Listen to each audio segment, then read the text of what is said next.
When I was a little kid, I had one hand-me-down toy that always eluded me.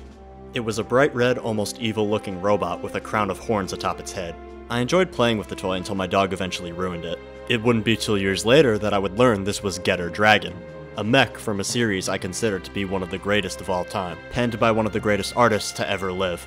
His name was Ken Ishikawa, and he created my personal favorite classic mecha series, Getter Robo.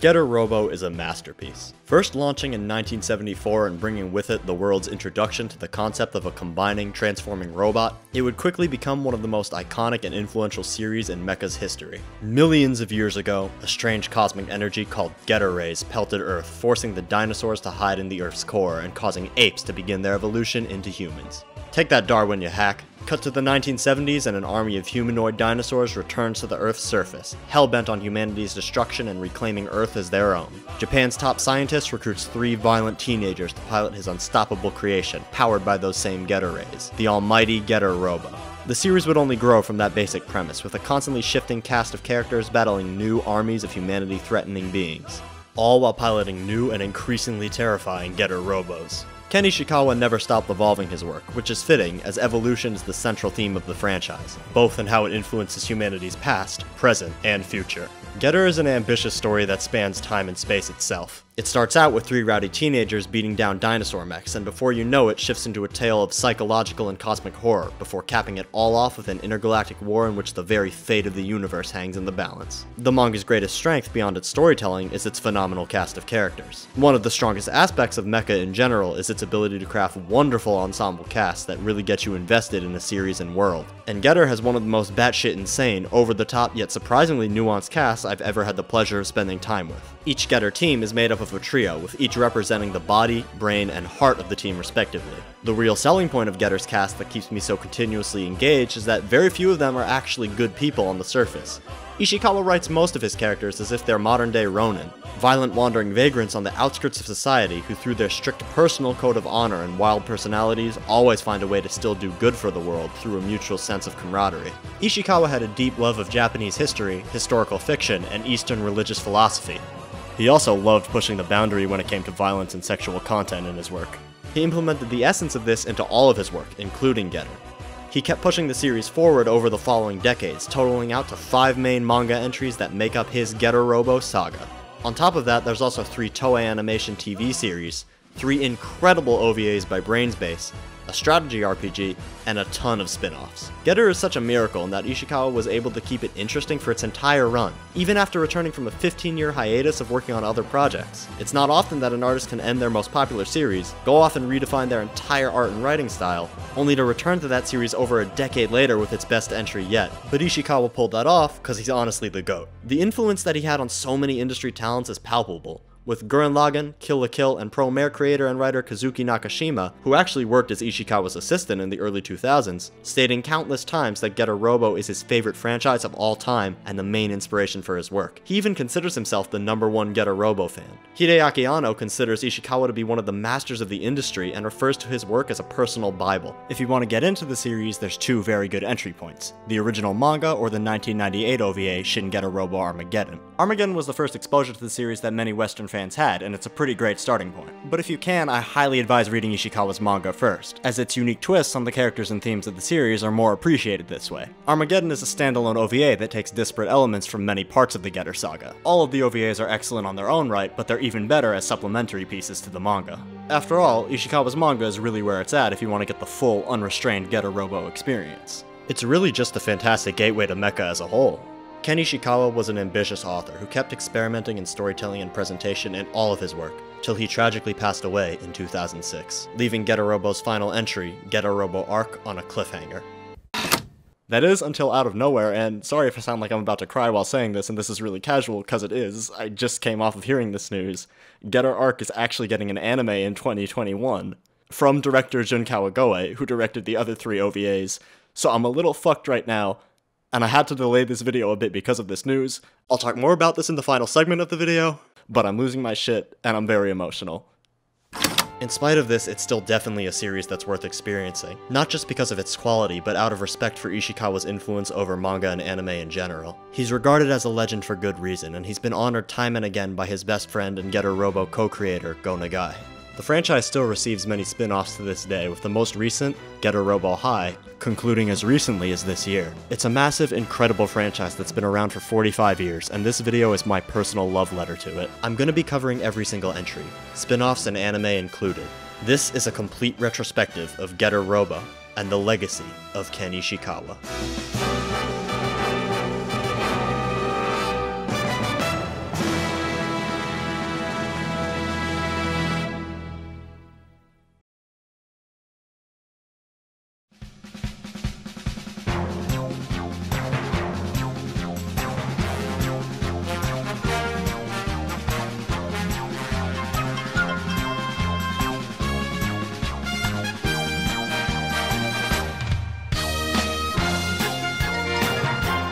Ken Ishikawa was born on June 28, 1948. He grew up in what's now the city of Nasu Kurasayama. Throughout his youth, he didn't particularly have any interest in the manga industry.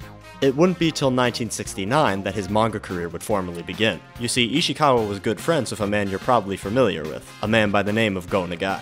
Nagai had recently started his own manga production company with his brothers called Dynamic Productions. They specialized in essentially licensing deals and making sure that Nagai was able to see a profit from his work. His revolutionary ecchi manga Horenshi Gakuen was the #1 series in Weekly Shonen Jump at the time. With the desire to work on other projects, Nagai was looking for a few assistants to help him on his work. This is where Ishikawa would come in and become Go Nagai's disciple and assistant artist. He'd work on chapters of Horenshi Gakuen and the Abashiri family. In September of 1969, under Dynamic Productions, Ishikawa would launch the first manga of his own, Gakuen Bangaichi, a school ecchi manga in a similar vein to Horenshi Gakuen.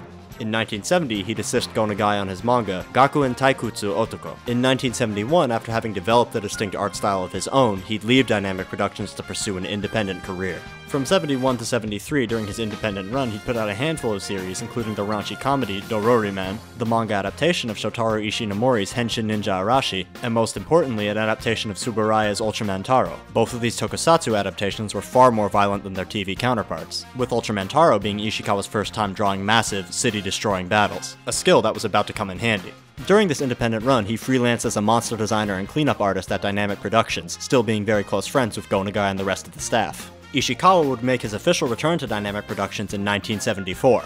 His first manga upon returning would be a collaboration with legendary anime writer Masaki Tsuji, a historical drama called Katsu Kaishu based on the life of the naval commander of the same name. This would be Ishikawa's first time really showing his love of Japanese history to the public. Aside from this collaborative effort with a great TV writer, the real reason Ishikawa returned was to help Go Nagai on an upcoming project. A project that had stemmed from Go Nagai basically becoming the hottest name in anime and manga. You see, from 72 to 73, he had done a little thing called changing the entire industry. He had hit a 4-piece combo of extremely influential series, the very violent and boundary-pushing Devilman, the juvenile magical girl series Cutie Honey, the horror comedy Enmokun, and the biggest success of all, both literally and figuratively, a series that would revitalize a somewhat dormant genre, the world's introduction to the first piloted mecha, Mazinger Z.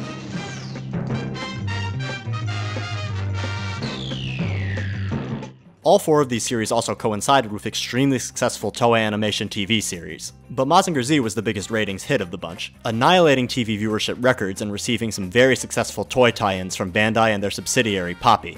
Specifically the Mazinger toy from Poppy's Jumbo Machinder line. In fact, this toy sold so well that Poppy basically begged Go Nagai and Toei to create another giant robot, this time with its gimmick being transformation. Cause what's better than one toy? Well, how about a toy that can be 3 different toys at once? That's like 3 times the money right there, bro. Come on, Go, make another series. Come on, you know you want to. But he really didn't want to because at the time, Go Nagai was feeling some serious burnout, and who could blame him after so many hits? This is where Ishikawa would get involved again. The guy came up with a very basic bare-bones outline and basically handed the idea off to Ishikawa to work on. Ishikawa would try to come up with some basic designs for the robot and its multiple forms, as well as its pilots, but would struggle. And by struggle, I mean actually struggle, because look at these early designs, this is pretty goofy. He asked Nagai for some help, who was also frankly stumped on what to do. It wasn't until one day where Nagai and Ishikawa were at a car dealership doing a test drive that they would get into a mild collision. This caused Go Nagai to have an epiphany. Bro, yo, what if we just made the cars smash into each other, and that's how the robot combined? And then you could smash it another way, and it would combine that way. That's what we're gonna do. That's the design. Alright Ken, good luck. Which left Ishikawa thinking, okay, what the fuck am I supposed to do with that? I actually need your help, like, for real, bro. After much trial and error, the two would decide that it would be 3 jets that would combine into an imposing silhouette. A machine called Getter Robo. And it would have 3 distinct transformations. The 3 jets that would make up Getter Robo would be the Eagle, Jaguar, and Bear Get machines. If Eagle leads the pack, it would take its default appearance of Getter 1, designed by Ken Ishikawa. Jaguar leading would bring out Getter 2, designed by Go Nagai. With Bear's leading form being the aptly named Getter 3, also designed by Nagai. With the ideas finalized, Nagai would hand off the manga to Ishikawa and go and help Toei with the animated series. The TV series would air its first episode on April 4th, 1974, with the manga making its debut 3 days later in Weekly Shonen Sunday.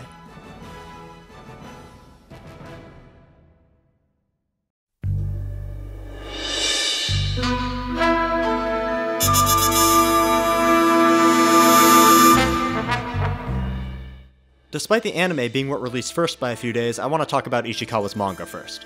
After a 65 million year slumber, the reptiloids of the dinosaur empire awaken, now ready to wipe out humanity and take Earth as their own using their army of Mechasaurus. When the man who discovered the Getter rays that caused humanity to evolve, Dr. Saotome, gets wind of this, he recruits 3 young men to pilot his greatest creation, Getter Robo.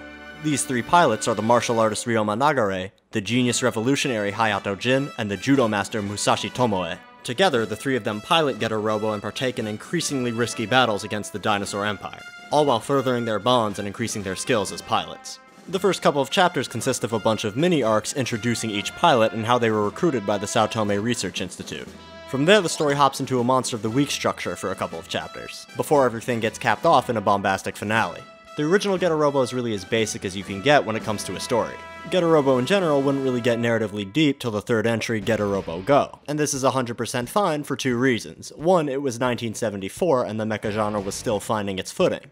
Remember, Getter was the first series to have a combining robot. It pretty much invented the Gatai as we know it. Secondly, Ishikawa compensates for a simple narrative with excellent character writing. Character writing that reinforces this entry's central point, that point being that no matter where you come from, no matter who you are, your bonds with your fellow humans can only make you stronger. Being a lone wolf can only take you so far.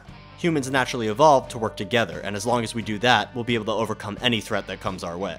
The Getter team and Dr. Saotome make for my favorite cast of characters from Mecha's early days. All 3 of the Getter pilots are distinct and bombastic in their own way, being genuinely believable troubled children as opposed to a more stoic group of heroes. Saotome selected them due to their immense strength and unhinged behavior. You need to be insane and physically very capable to pilot Getter and have a chance of withstanding direct contact with the immense power of Getter rays. Ryoma is a violent asshole with generally good intentions. His introduction has him nearly murder an entire tournament's worth of innocent fighters in a show of revenge for his deceased father to the organizers. He carries on his father's martial arts style, Nagare Kempo, which he uses to brutalize anyone who dares to challenge him. This dude will tear the head of a dog that attacks him clean off and just casually wipe off the blood like he didn't do anything. But despite this brutality, he's still willing to put his life on the line and protect humanity from the dinosaur empire, and often takes everything with a fist first, think later approach. He's a hot-headed bastard with little regard for safety, but a genuine belief that human life is something worth protecting, as long as you're not a villain. He's also got a wicked sense of humor that keeps you nervously laughing along with him. You don't want to piss a guy like this off, because if you stay on his good side, you'll be safe. But the moment he sees you as a villain, he will beat you within an inch of your life. He's honestly one of my favorite mecha pilots ever. His non-stop balls-to-the-wall, hot-headed approach to every situation he's put in is honestly a beneficial one in a war against the dinosaur empire. As long as he's saving humanity, he'll go all out however he needs to. This is why Ryoma is the body of the Getter team, and the blueprint for what I'd call the Ishikawa protagonist. Pretty much all of Ishikawa's main characters share similar behavioral traits with Ryoma. He's also not stagnant in his characterization either. The final arc of Getter Robo has him go through a massive character change, and it's really welcome to see. While Ryoma is the body, Hayato is the brains. Hayato is a cold, calculating fighter with equally violent tendencies to Ryoma, but refined into a cleaner, more calculated approach. When he's first introduced, the first subordinate of his army to piss him off gets his face ripped apart in a surgical manner, and it's just nasty as hell. Hayato's also the most sophisticated of the group. A former terrorist who destabilized his school, created his own private army of students, and tried to headhunt politicians, he has a bit of a wild backstory. He's a brilliant strategist and a crafty bastard who's always trying to think 5 steps ahead of both his enemies and his allies, even taking a position as Saotome's assistant to help combat the dinosaur empire on the field and off. In spite of his calm and clever nature, he's still able to crack jokes and never comes across as a bore. But with a body and a brain, you also need a heart to complete the person. And that heart is the legend, the one and only based Musashi. Musashi is the lovable big man of the trio, and out of the three feels the most human. He's not as brutal as Ryoma or as slick as Hayato. Instead, he's a kid with a heart of gold and a bit of an odd man out, with the crux of his arc being the need to prove that he's a valuable member of the Getter team, going as far as to try to take on battles by himself and learning the severity of the situation he's really in. His constant attempts to impress the other two pilots makes him genuinely sympathetic. He just wants his homies to truly respect him for the man he is and not treat him as second fiddle. He definitely brings the most joy and energy to the team while playing the part of the comic relief. The best part of the Getter team, aside from its cohesively thought out structure, is the interactions between them. Being a fairly short manga, Getter unfortunately made some cuts in time for character development in its early chapters. One chapter, Hayato is having a panic attack and hates the idea of being involved in this conflict at all. The next, he's all chill and it's as if we're in a different universe entirely. The story jumps forward in time quite a bit, which means there's some occasional whiplash in character behavior. But these concessions and pacing issues are rectified by the genuinely funny and believable banter and tangible bond that the trio forms.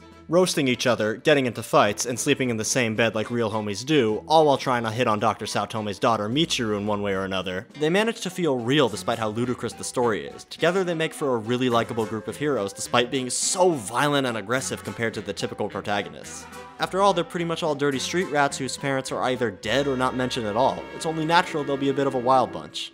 As I mentioned earlier, it's as if they're all modern-day Ronin, with a similar brotherly code of honor between them that prevents them from feeling completely inhuman. Ryoma is far closer to a Miyamoto Musashi-like figure than he is a typical superhero. Dr. Saotome is also great. Always calm and collected and serving as a strong leader whenever needed, he's the glue that holds the entire operation together. With a stern and commanding presence, he's willing to risk it all to defeat the Dinosaur Empire, even accepting the sacrifice of his own son as necessary for the greater good. Some of the side characters are pretty strong too, with the weapons inventor Dr. Shikishima in particular having some incredibly funny conversations with Ryoma during a Dinosaur Empire raid on the lab. And Michiru, Dr. Saotome's daughter, is also here too. She's a woman. That's her role. That's all she is in the story. Genki, Saotome's son, also exists, I guess. While some of the side characters are hit or miss, the villains are pretty strong. Emperor Gore, leader of the Dinosaur Empire, has a really commanding, crazy presence. He's always talking a big game even when he's getting owned. And you gotta give the guy credit where it's due. Despite always taking L's, he's always finding new, crazy-ass ways to attack humans, from genetic experimentation, to de-evolving us into monkeys, to trying to burn the Earth's surface with an artificial sun to kill every human, to fucking throwing out an army of mind-controlling newts.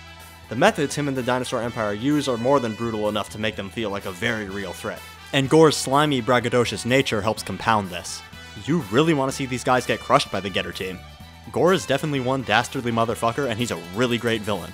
The back and forth trash talking between him and the Getter team also makes for an amazing rivalry. And it's not just Gore who's solid, some of his generals are pretty fun too. Shouts out to the best of the generals, the one and only General Bat, and of course I can't talk about the Dinosaur Empire without talking about their Mechasaurus. All of the Mechasauruses they deploy look pretty silly but come across as intimidating thanks to Ishikawa's excellent presentation.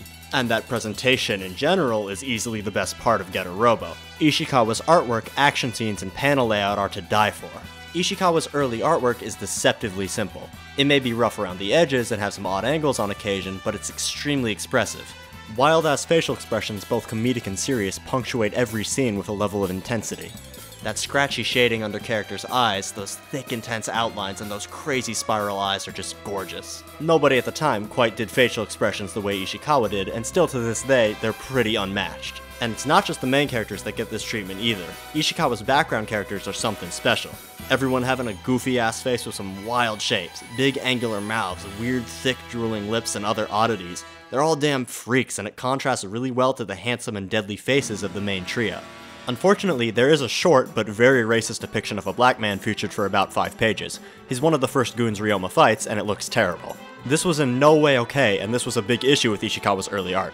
As Ishikawa evolved as an artist, he would definitely put a stop to this, though. It wasn't perfect, but it was still a huge improvement from what he was drawing in the 70s.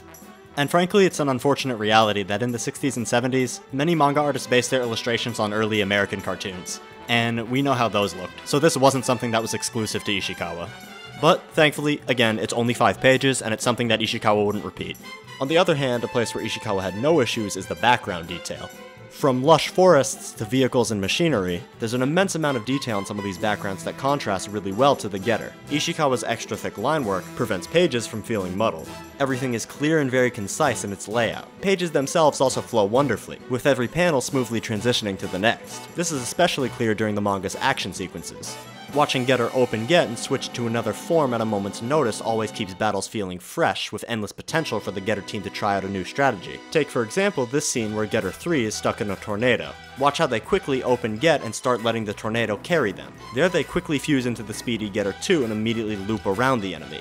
The Getter team has an amazing sense of coordination, and this is communicated through these battles. Getter Robo is only able to reach its true potential when all three pilots are in sync. If a pilot is off their A-game, the entire fight could go south very quickly. This goes back to this entry's main theme of camaraderie and teamwork being our biggest strength as humans. And that strength can be immense, especially when channeled into a machine like Getter Robo. Watching Getter Robo fight is brutal. Ryoma's Getter 1 uses its fists and its Getter Tomahawk to tear apart and beat down any foes that come in its path. It's also got its Getter Beam to turn enemies to ash. Emphasis on the impact every attack from it leaves really sells its brutality and wonderfully matches up with Ryoma's style of combat outside of the cockpit. Hayato's Getter 2 can move at untrackable speeds brought into focus by some insane shaky speed lines. With its iconic drill arm, it can shred enemies into a bloody mulch, leaving nothing behind. As for Musashi's Getter 3, it can go ham with brutal grabs and throws using its elastic arms. All three forms are applied expertly by the Getter team in battle. And seeing Getter's imposing silhouette stand above its enemies with only its eyes visible on occasion really illustrates the sheer terror it must strike into the hearts of the Dinosaur Empire. Just imagine if this towering red devil was tearing you limb from limb. The Getter team's creative application of these three forms keeps every fight in the series memorable. And the excellent page layout present in these fights also carries over to casual conversations. Your eyes are always going to be engaged while taking in Ishikawa's excellent dialogue. Getter Robo is just a really strong start to the series. It's a simple story that stays true to its central theme, never losing focus on telling the story it wants to. Like I said, it's not particularly complex, and that's okay. The series laid the foundation for the combining mecha. Without it, everything from Golion to Gravion likely wouldn't exist in the same form, or at all. And I can't even imagine what Super Sentai's combining mechs would look like without Getter's popularity. Ishikawa really knocked it out of the park with this first entry. It's thoroughly entertaining through and through, and a great start that lays the foundation for what would become a legendary franchise. But despite my praise for it, it wasn't really the manga that was the popular entry in this series at the time. The real star of the show in terms of ratings was the Toei Animation TV series.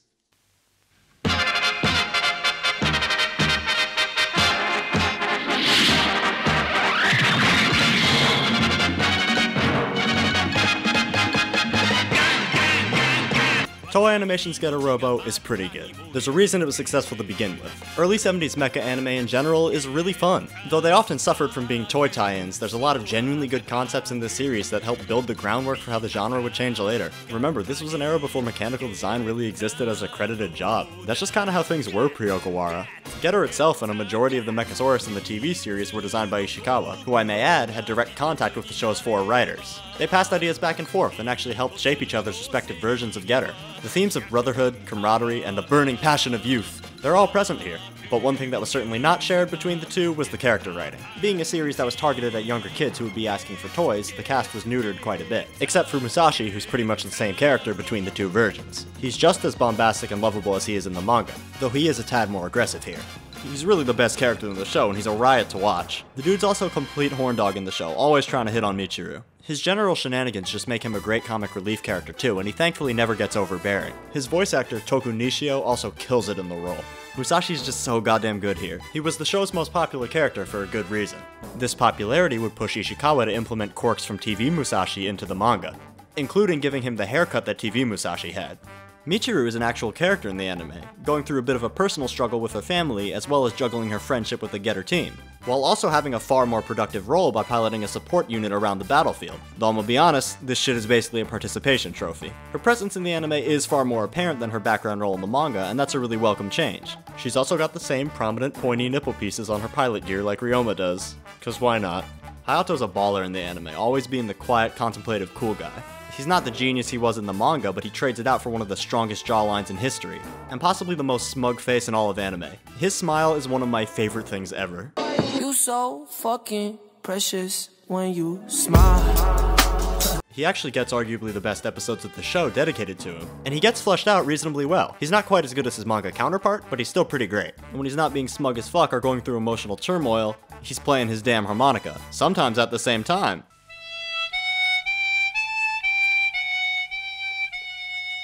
You're going to be hearing this a lot. Ryoma is unfortunately a bit of a blank slate. Essentially just being an insert for the children watching, his appearance and personality are the most far removed from his Ishikawa iteration. Now he's just a Toei man. What's a Toei man?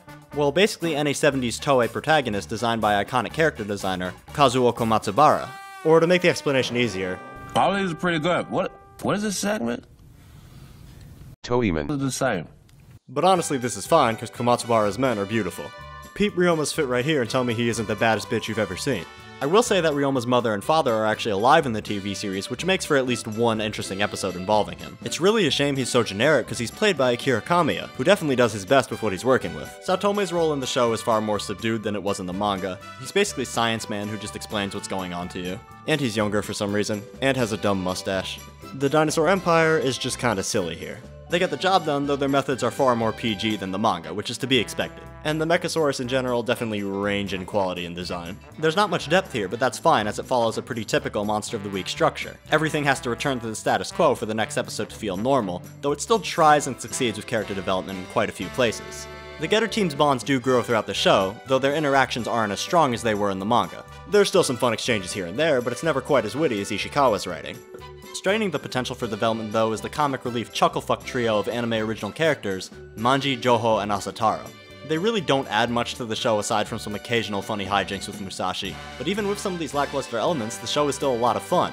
The quality of the animation is pretty consistent and honestly fairly decent, though of course there's some expected jank here and there. Looping crowds, strange cuts, characters just disappearing from existence. And just look at Musashi's face right here. I love this so much. Wait, watch this turn again. Oh, look, he's angry. Now he's happy. Oh, boom, now he's sad. I love this dude so much. You know what? Fuck it. The border for the rest of this segment is Musashi Cam. The fights in the show are fun and flashy, if a bit tedious. And there's some cool original elements that the TV show would introduce to the fights, like Getter 3 being used as an underwater tank, which would become a staple later on. But honestly, seeing Getter's transformations animated is pretty silly. In the manga, when Getter Robo combines and open gets, there's always a snappiness to it. Things feel like they're just popping in place as they should. Here, the Gatai sequence looks like the Get machines are melting into each other. It looks pretty silly, but it fits the general design and look of the show. Aesthetically, the show is quintessential 70s Toei. Soft, rounded appearances on every character and object cut through by thick line work and a beautiful color palette. I just love how vibrant and welcoming these old Toei shows looked. The series clocks in at a full 51 episodes, so I wouldn't be surprised if you don't exactly feel like checking it out. But if you do, here's the 8 episodes that I suggest you check out if you want to feel out the show at its best. The show maintains a consistent quality throughout its 51 episodes though, which is very commendable. Toei's Getter Robo has no official release in the West, so you're gonna have to do the usual if you want to watch it. It's got a Kikuchi composed soundtrack too, so that shit slaps. Isao Sasaki also sings the show's timeless opening theme. This is one of the most iconic openings of the 70s, so I'm sure you've already heard it. The song is so well known on its own that Hong Kong director Stephen Chow used it in his film The Mermaid. 我去你大爷的！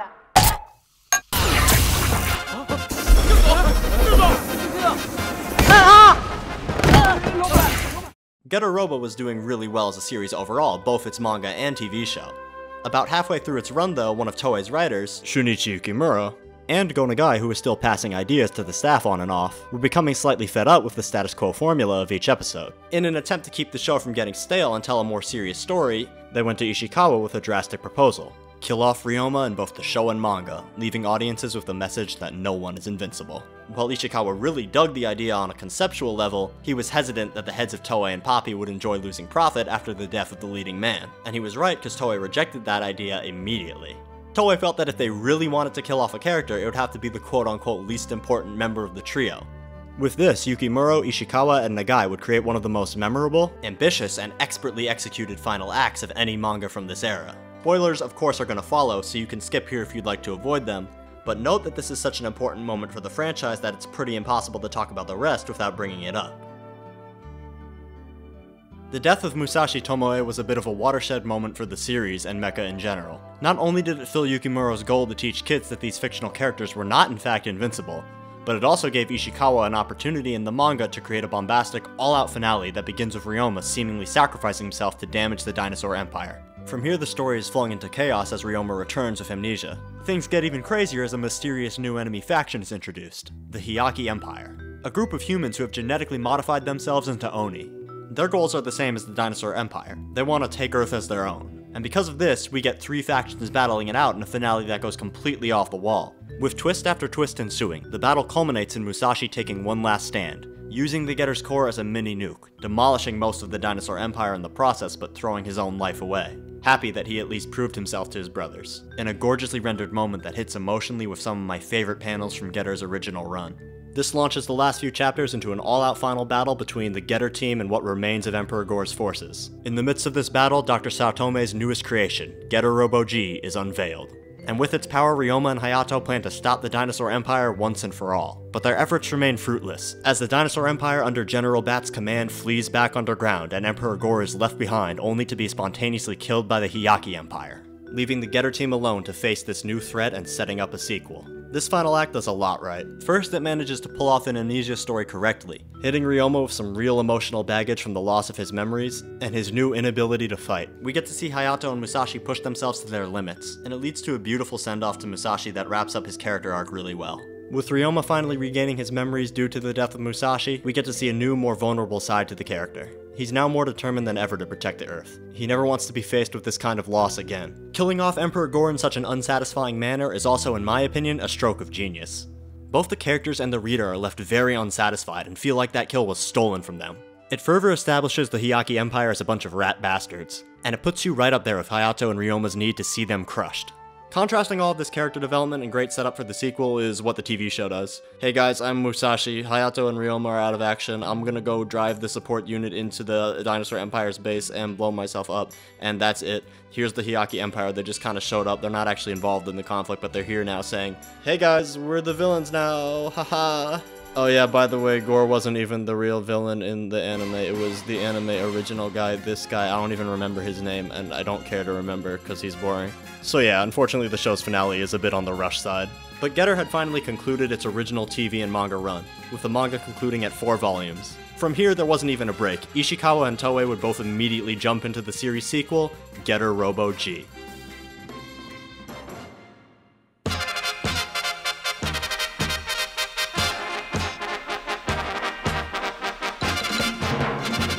The show uses the same fucking theme song, but they added some seizure-inducing shit in the opening. Look at this. Getter Robo G's manga and anime began only a week after the first act's conclusion in May of 1975, with the manga lasting for a measly volume and a half and the anime running for 39 episodes. Picking up some months after the original's finale, Ryoma and Hayato are now joined by Benki Kuruma as a new third pilot. This time the Getter team goes up against the Hyakki Empire, led by Emperor Brai and their army of Hyakki beasts. Thankfully in this fight, the Getter team has the new Getter Robo G, a mech far more powerful than the original Getter Robo. Made up of the 3 Get machines, Dragon, Liger, and Poseidon. Together, the 3 machines can make up the Getter Dragon, Getter Liger, or Getter Poseidon. Getter Dragon is awesome, and as I said at the start of the video, was my first exposure to the franchise. Dragon's design is pretty great with a few caveats. Sporting a new sharp-looking cape and spiked shoulder pads, with a crown on its head it appears fierce without losing what made the original Getter click. The Getter beam now fires from a crystal atop its head as opposed to the chest hole of the original. The only issue with Dragon's design is its pants section looks a bit like a yellow diaper this time, which is a tad on the unfortunate side. Getter Liger and Poseidon are very similar in appearance to Getter 2 and 3 respectively, but with the same fresh redesign of Dragon. Getter Liger looking a tad bulkier than Getter 2, and Getter Poseidon swapping out the tank wheels for legs. Ishikawa's designs in Getter G are pretty solid. Both Getter and the Hyakki beasts look great, though I will say I slightly preferred the designs of the previous Mechasaurus. They were just a tad more odd looking, which I think gave them more personality. Some of the Hyakki beasts still look great, of course. I also generally prefer the more devilish look of the original Getter Robo. Like I said, G is great, but clown diaper. Thankfully, Ishikawa's artwork takes a subtle step up in G. From dramatic pitch black shading, far more intense line work, sprawling cityscapes, and more dynamic stark panels all around, Getter Robo G's panels just have a sense of impact that passes up the original.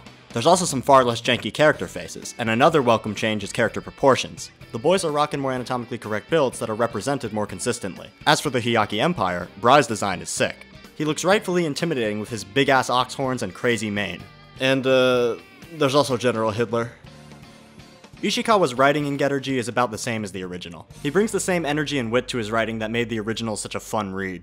And once again, he kills it on how he illustrates his fights, switching things up with a focus on moment-to-moment set pieces as opposed to Getter versus monster battles all the time, with one of the highlights being a set piece in the tallest skyscraper in Japan, ending in Ryoma pulling off one of the best stunts of his career. Ryoma and Hayato haven't changed much as characters since the first series. Ryoma shows signs of physically recovering from the original's finale with the scars on his face, though he stopped showing signs of any emotional pain the ending might have left him in. Hayato's backstory and relationship with his former army are elaborated on quite a bit, which makes for a hell of an opening arc to G, but it doesn't really flesh out Hayato much more as a character. It would have been great if we had gotten to see a more sensitive, serious side to these characters, though unfortunately that would have to wait till later entries. There's one other missed opportunity in G, and that's the team's new third member, Benkei. Benkei, to put it bluntly, lacks in the personality department. He's a fun jokester, but he doesn't have much of a speaking role, which is strange for a member of the Getter team. He's got a few standout moments, but you can tell Ishikawa was really just using him as a cheaper way of filling in Musashi's role. He might be lacking in G itself, but in later entries and adaptations he'd definitely be fleshed out quite a bit. One place where G really pulls through though is in its phenomenal finale. It goes all out in an explosive, surprising, and just batshit insane final act, being built off of one big reference to Crichton's Andromeda strain and even stumbling its way into the lost city of Atlantis. G's final act really sells it for me, and it's something I'm not going to spoil in full, as it's one hell of an experience that's worth seeing unfold on your own. The only downside to it is it's all over a bit fast, and the Hyakki Empire dips before you really get to know what their proper motivation was beyond, "We want the Earth too." Thankfully, these issues would be addressed in Getter G's Getter Robo Saga re-release, which remastered and extended the final battle, as well as added additional chapters that connected the Hyakki Empire better to future events. Getter Robo G is a wild, extremely short ride that sends off the story of Getter Robo in style, though it unfortunately misses the mark in some aspects. You could pretty much tell Ishikawa was out of ideas for the series at this point and just wanted to wrap things up. If this had actually ended up being the finale of Getter Robo like it was originally planned to, the series would certainly still deserve its legacy status, though it wouldn't be a masterpiece. It would just be a fun, very brief and creative mecha series that helped launch the genre forward and introduced one of its most important concepts. Getter G is certainly the weakest entry of the manga, despite still being entertaining. Ishikawa made small strides forward with his artwork here, though in terms of story it's a somewhat abrupt finale that doesn't really challenge its cast or do anything particularly new. This is all the more interesting when I say that Toei's Getter Robo G anime is actually pretty great and is a huge step up from its predecessor. Right from the first episode, some immediate improvements are noticeable. From characters actually having proper shading applied to them, to everybody suddenly being buff. Look at these boys, look at the size of these kings. And most importantly, the animation on display here is seriously fantastic a lot of the time. This is mainly thanks to Toei bringing on some of the era's best animators to work on the show, such as the monolith Yoshinori Kaneda. Action sequences in G just pop and finally give the show some occasional chances to match up with Ishikawa's fights. Outside of that, episodes have far better pacing and make really good room for character development. Ryoma is still tragically boring here, but Kamiya gets a good chance to show off his strong-ass yell with the new finishing attack, Shine Spark. Hayato continues to get some excellent character moments and episodes dedicated to him. There's also been a really nice change in his characterization. He's not a completely smug cool guy at all times anymore. He shows a much wider range of emotions. All of the experiences he has, both negative and positive, leave a real impact on him. G solidifies Hayato as the most complex character in Toei's anime. Michiru also gets some really great play here, with some equally cool moments of her own. She really gets to show off her more empathetic side, and she proves that she's a great member of the Getter team. But aside from the already existing cast, the biggest star of Getter G is Benkei. While his manga counterpart is a bit of a 50-50 Musashi replacement, anime Benkei gets plenty of time to shine. A ton of the episodes are even dedicated to him and actually give him a lot of development. He's given plenty of dialogue and actually feels like a worthy presence here. Being the most genuinely lovable and down-to-earth guy in the show, he provides a warm and relaxed presence that was seriously lacking. This is a man who cruises through life and knows how to crack a few good jokes along the way. He's a totally different beast than Musashi and definitely earns his place. His theme music also reflects his chill attitude and matches up with his baseball-themed design.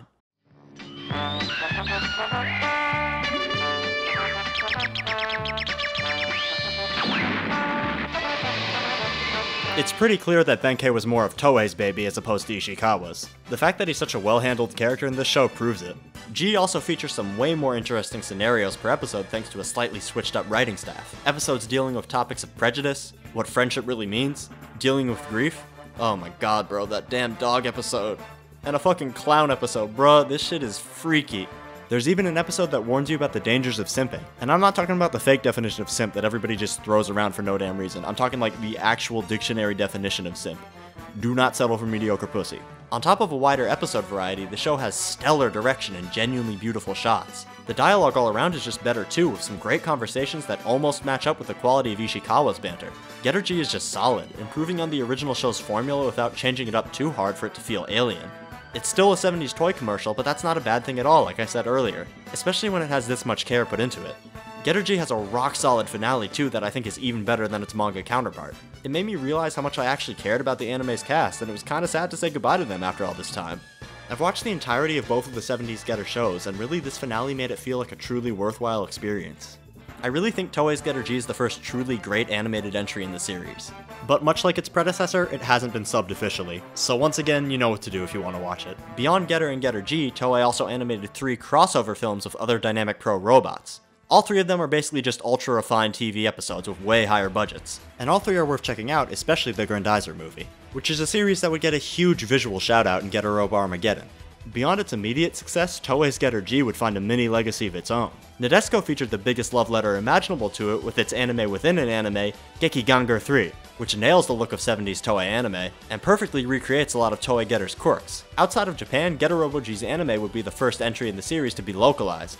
It would launch under the American version of the Mashinder toy line in the 70s titled Shogun Warriors, even though Getter G wouldn't be released under the name Getter G. Instead, the toys would just use slightly modified form names as opposed to the title of Getter. The Shogun Warriors brand saw some success, though it didn't last too long. The series received some mediocre tie-in comics, but the only form it really exists in nowadays is nostalgia-baiting tie-ins like this shirt. The brand was definitely a bit of a fumble.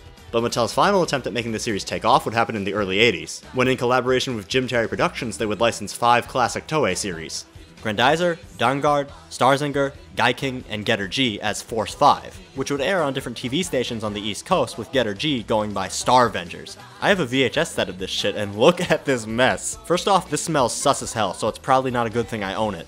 But spaced out Japanimation. Come on, that's classic.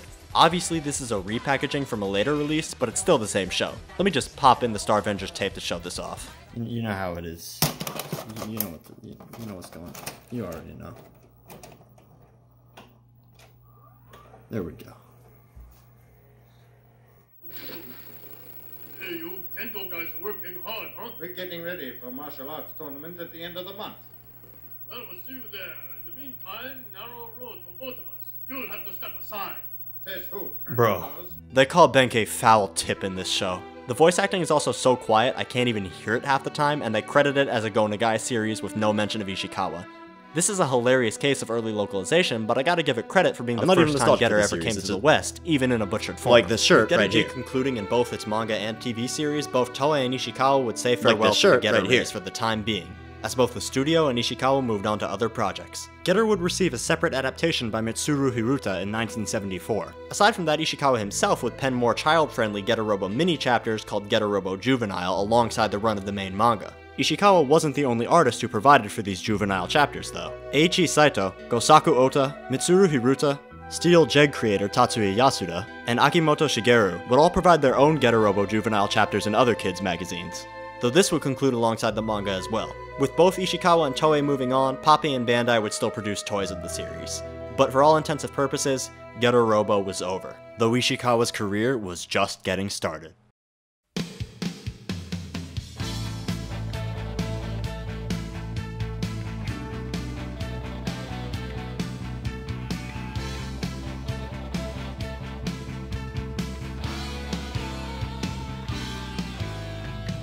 In the 15 years following Getter Robo's conclusion, Ishikawa would go through a bit of a personal renaissance, completely overhauling his art style and creating his second biggest franchise and a ton of mini-projects. This renaissance would begin immediately after Getter Robo G in 1975 with the extremely violent Maju Sensen. Essentially Ishikawa's take on Devilman, it follows the story of Shinichi, a young man on a quest for revenge against his scientist father and his 12 colleagues, who 5 years ago tried to genetically modify Shinichi and his mother into human-animal hybrids. With Shinichi surviving and assimilating his mother's abilities, he chases down these 13 scholars equipped with the soul of a lion, bear, and eagle melded to him. The story from there unravels into a conspiracy involving the resurrection of Jesus and the coming Armageddon. This is a very, very violent series with some of Ishikawa's most striking artwork yet, going even harder on how he renders character faces for some truly comedic and terrifying expressions. Some of the artwork on display in Maju Sensen is downright abstract, with the most impressive pages Ishikawa rendered in the 70s. The series is graphic as hell and treads into some pretty disturbing territory, but the fantastic dynamic artwork and gorgeous backgrounds keeps you engaged. And I would recommend Maju Sensen if it hadn't ended on a cliffhanger. Its run in Shonen Captain was cut very short, leaving it only at 2 volumes. And that's really a shame, because visually it's the best thing Ishikawa drew in the 70s. But with that said, Maju Sensen is still pretty decent. If you want a slightly more complete feeling version of the actual story, there's a gorgeous 3-episode 1990 OVA directed by Shunji Oga that expands on certain elements from the manga and completely reworks the ending in a more complete feeling form. And seeing Shinichi's brutality rendered out in a beautifully animated form makes it a worthwhile watch. But only the first episode has actually been subbed, so you might be shit out of luck without reading the manga to give context anyway. Years later in 2003, Kenshi Meijima would direct an anime original sequel called Maju Sensen: The Apocalypse. It's bad. Very bad. Do not watch the show. Nana Mizuki is in it. That does not make it good. This show went in and out of my mind immediately. I actually forget what happens and I watched all 13 episodes. This is not an alternative for the manga, it is a very bad original sequel. Ishikawa himself would actually pen his own sequel in 2004 called Shinsetsu Maju Sensen. This sequel series has never been translated, but you can find the scans online raw. One day I hope to see it fully translated because some of the concepts here are quite wild. After Maju Sensen's cancellation, the late 70s and early 80s would see Ishikawa take on a ton of mini projects. A handful of these being collaborations with other writers. From 5001 Yakuza Wars written by Go Nagai's brother Yasutaka Nagai, to Southern Cross Kid written by Dirty Pair creator Haruka Takachiho, to the slightly longer 4-volume Seimiden, another collaboration with Masaki Tsuji, and of course a ton of works written by Go Nagai. In all of these cases, Ishikawa was the illustrator, but he also got to do a few manga of his own, such as Orika Soji, a historical piece based on the life of the titular swordsman. Ishikawa even got to create a children's anime in the form of Saibot Robachi, a series in which he did the original pitch and character designs for. It's a cute little children's comedy series with some very dynamic pro designs, but Ishikawa's involvement ends there. It actually got localized in America as Robbie the Rascal. But with the 80s kicking into high gear and all of Ishikawa's mini projects and collaborations coming and going, he would shift his entire focus to creating a brand new original series that would entirely reshape his identity as an artist, as well as exploring a far more ambitious interwoven narrative that spanned time, space, and beyond into the metaphysical. This new saga would be an anthology series built off of the 4 main manga Ishikawa wrote throughout the 80s. Made up of 1980's Tiger of 5,000 Light Years, 1987's Kyomu Senshi Miroku and Jackie-O Bakuretsu, and 1990's horror mecha series Skull Killer Jackie-O. A decade later, in 1997, these 4 series would be re-released in a cohesive, completed work. Aside from these 4 main series, this new release would also include 4 additional side stories, 2 of which were short stories Ishikawa had written in the 80s and 90s, the cosmic horror Strange Living Dimension Dogura and the Dogura War Chronicles, as well as taking his 1994 manga New Rashomon, and its bonus chapter The Black Magic of Koji Kashin. To go even further beyond this already immense effort, Ishikawa would write anthology-exclusive bonus chapters that expanded the story even more. This new ultimate release would go under the title Kyomu Senki: The Void War Chronicles. Kyomu Senki is Ken Ishikawa's second biggest series behind Getter, and the strides Ishikawa made in the 80s with these 4 respective works would feed directly into how he wrote the next chapter in the Getter saga. The finalized 1997 release of the series is considered the definitive way of experiencing it. Though for about 5 years, only the first volume of the 2000s re-release had been fan-translated. The translations only started up again as recently as this January, and it's going to be quite a while before the new translation is completed. The rest is raw only and pretty hard to find. It's far easier to find each of these manga in their separate original releases as opposed to the Kyomu Senki version, though all of those releases also have not been translated. And the short stories as well as the entirety of Jackie-O Bakuretsu aren't available anywhere online. Being a Western Ishikawa fan is true suffering, because let me tell you, the 1 volume available of Kyomu Senki is fucking incredible. The first volume covers 2 of the 90s bonus chapters, a little bit of Tiger of 5,000 Light Years, and the first volume of Kyomu Senshi Miroku, as well as finding time to slip in a new Rashomon interlude. It follows the intergalactic conflict between the Imperial Buddhist army and a mysterious, seemingly extraterrestrial threat.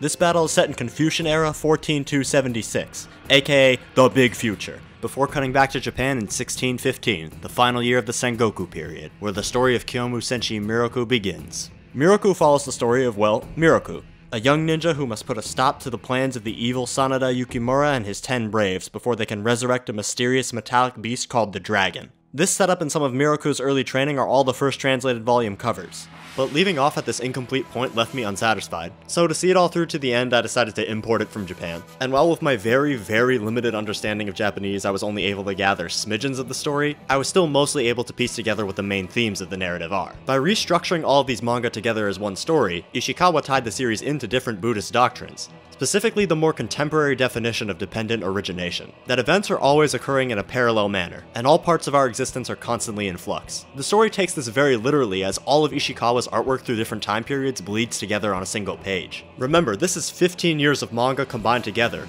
with additional content added in the late 90s as well when his art was at its absolute peak. I can't even begin to describe how incredible some of these pages are. By reading Kyomusenki, you get to experience the growth in Ishikawa's art style over time, and it creates for a truly amazing experience. Tiger of 5,000 Light Years feels like a send-off to his 70s artwork, but featuring the highest level of mechanical detail yet. His style would then morph throughout the 80s into something completely different, but still somewhat recognizable. Thinning out his lines with a focus on finer detail and entirely redefining how he illustrates both faces, mechanical objects, and clothing, Ishikawa's artwork in the 80s shows a clear refinement, and his ability to render brutal fight scenes improved tenfold. Conflicts remain intense and incredibly fast, with fantastic panel layout that makes everything a breeze to follow. He also got a lot better at rendering out graphic imagery here. Some of the shots in his 80s comics are brutal, even more than the work seen in Maju Sensen and Getter. He also experimented a lot in illustrating instances of assimilation and disturbing transformations. Ishikawa dove headfirst into body horror in this era. Humans melding and combining with machines, melting into new and crazy shapes. It's some really incredible stuff on both a conceptual and visual level, and it would later be applied to Getter to great effect. I'm really happy that after years of being in limbo, Happy Scans has picked up the scanlations again. It's gonna be wonderful to finally read this series completed in English once it's finally done. Let me tell you for a fact, it's absolutely going to be worth it to wait for this translation to be finished if you want to check out Kyomusenki. But if you can't wait, there is an alternate, complete way of experiencing Miroku's story in its own form. And that is a solid 6-episode OVA from Studio Animate and JC staff, directed by Yoshio Takeuchi, titled Kyomusenshi Miroku and released in 1989. Only the first 3 episodes of this OVA follow the manga at all, and sadly they cut out quite a few of the more disturbing and graphic moments. Some of the really ethereal stuff that goes down is just completely absent.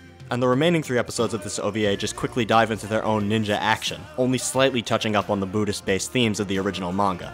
And by cutting the more interesting elements of the manga, the OVA is not perfect, but it's still a quality, short OVA with some great music and fantastic animation.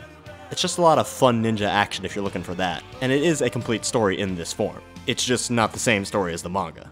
It just sucks that such a cool saga has never been brought over to the West officially. It might be due to how aggressively Eastern the core of its story is, but hey, I'm sure there's a ton of people who are down for experiencing one of Ishikawa's most seminal works in full. I know I am for sure. Ishikawa was killing it in this era with a bunch of original series of his own. But his other biggest experiments throughout the 80s would be some crazy ambitious adaptations of very famous Japanese novels, with the first being the 1987 adaptation of Chogoro Kaionji's Heaven and Earth, and the second being a very, very loose adaptation of Futaro Yamada's famous Makai Tensho, the story of the famous warrior Jubei Yagyu battling an army of demons following the resurrection of Amakusa Shiro. Ishikawa's version of this story would opt to remove a ton of characters from the novel and take a full shift into a dark, action-packed samurai romp, with some very grotesque body horror and some fucking insane fight scenes. I highly recommend reading this adaptation. It's completely different from the novel, but Ishikawa's version of Makai Tensho is metal as fuck. If you want to see the resurrected demonic corpse of Miyamoto Musashi battle it out against a gun sword wielding Jubei Yagyu, this is the manga for you. It's very clear that it was illustrated by Ishikawa in the 80s through his artwork, but it wouldn't actually see an official release till 1997. With the 80s wrapping up and Ishikawa on a roll all on his own, Toei Animation was busy working on a Mazinger Z reboot series with Go Nagai. But this project was going through development hell at the time. With the project seemingly going nowhere, Toei would switch lanes and decide that the series would be a new Getter Robo, titled Getter Robo J. Ishikawa would be asked to return to the franchise he left 15 years ago and write a coinciding manga entry. He would agree after some thought and publish his manga in Shonen Captain. Ishikawa's manga would be a direct sequel to Getter Robo G set 15 years after, the amount of time this hiatus had lasted, while Toei Animation's TV series was a full-on reboot that had nothing to do with the Getter franchise beyond its name. This would lead to an interesting situation where Toei would create the black sheep of the franchise in a mixed bag of a show, while Ishikawa would create the best entry of the manga yet, and what in my opinion is one of the greatest manga of all time. The name would be finalized to Getter Robo Go, and Toei's TV show would begin airing on February 11th, 1991, with Ishikawa's manga following a few days later. The next chapter of the Getter saga was beginning, and it would change the franchise forever.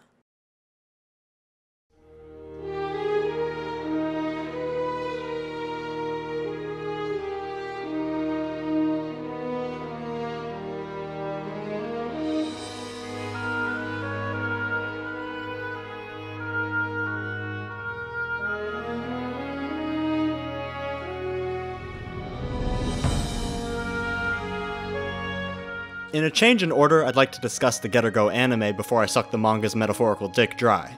I would describe Toei's Getter Go as beautiful, but a bit lacking. Go is in fact one of the best looking shows that Toei Animation has ever produced, and it would serve as the second big mech series after X-Kaiser that legendary animator Yutaka Nakamura would work as key animator on. And he has very little recollection of actually working on the show and wonders if it was good or not at all. He forgets, which is honestly pretty telling. Go follows a brand new trio of pilots: Go Ichimonji, Sho Tachibana, and Guy. He's got no last name in the show, but his name is Guy Daido in the manga. Together, the three of them pilot Getter Robo Go in the fight against Professor Rando and his army of metal beasts. Get it, like the metallic beasts in Mazinger, because this was supposed to be Mazinger. First off, I've gotta say, Getter Go's design is fantastic, with the only real difference between the show and manga variants being these goofy propellers on the back, which I honestly quite like. What else can I say? They give the design a unique look. Getter Go is one of Ishikawa's best designs. It's my third favorite in the whole series.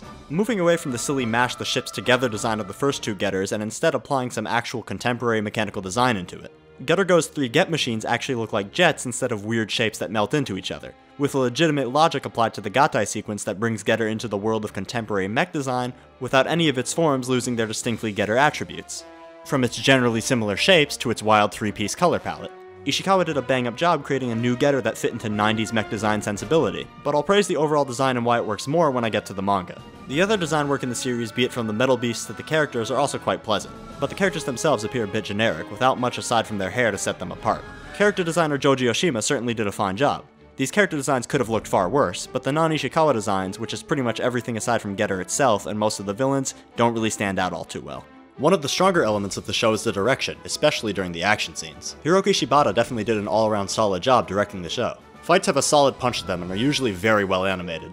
The whole show also features a very pretty color palette. Everything pops out without getting too oversaturated, though those naturally bright color palettes were typical of Toei mecha series, even all the way in the 90s. Also, the show has some killer openings and endings, which I can't play here for copyright reasons. But with most of these positives out of the way, I have to talk about what makes the show somewhat lackluster. The story and characters here don't really do much for me. Everything is very plain, be it from the fairly phoned-in voice acting to the just standard situations they're put in. Akira Kamiya returns to the series to voice Guy, and I couldn't even tell it was him. Everything is just that plain. Though on rare occasions in the show, something fucking insane might happen that catches you way off guard. Though it's almost hard to recommend sitting through it for these crazy moments, because its opening act moves at a snail's pace. This beginning segment is a drag, and there isn't even a Gatai sequence till episode 11. Yep. Episode 11 of this combining robot show is the first time they combine. But thankfully the anime does pick up later, with the introduction of the mid-season anime-exclusive upgrade, Super Getter Go. Yeah, it looks pretty good. A nice change in color palette, a cool-ass chest piece, it's cool, it's a cool design. This midway point also comes with the introduction of the new anime original villain Naruki, who fits the show far better than Professor Rando does. But even with its more interesting midway point, the show is still sadly fairly boring. Set pieces certainly get better, but the show always feels slightly off. It's a very well-made show, that's for sure, but it doesn't feel like it really has a personality of its own. And that's honestly not really its fault, as it can be chalked up to being a cobbled-together hybrid of a scrapped Mazinger show and whatever designs Ishikawa had prepared for the manga. In general, I still think Getter Robo Go is an alright show, it's just a very forgettable one. But it's still one of the major parts of this franchise, so I still need to pay my respects to it. Getter Go is only subbed proper in Italian. I watched most of it raw for this video, and that was honestly far easier to follow than the currently available English subtitles, which are hilarious and give the show way more personality, but they're also complete gibberish. Anonymous Russian Rippers really didn't give a shit about this one, and they only subbed up to episode 10.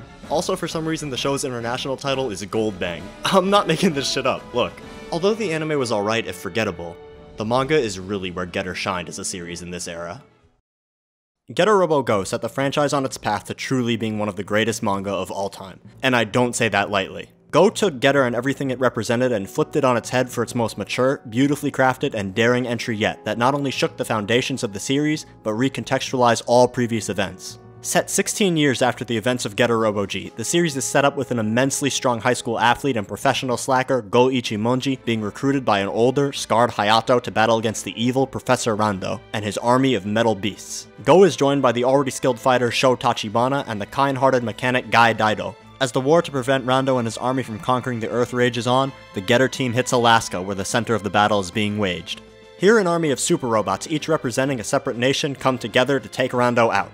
Getter Robo Go is an intentional retread of previous ground in its first half for multiple reasons. Not only to make its eventual second half more surprising, but also to serve as an excuse for Ishikawa to flex on us with how much he'd evolved as an artist since Getter's last outing. The artwork in Getter Robo Go is incredible. I already praised Getter Go's design, but to get more specific, this robot isn't powered by Getter Rays, it's powered by plasma energy.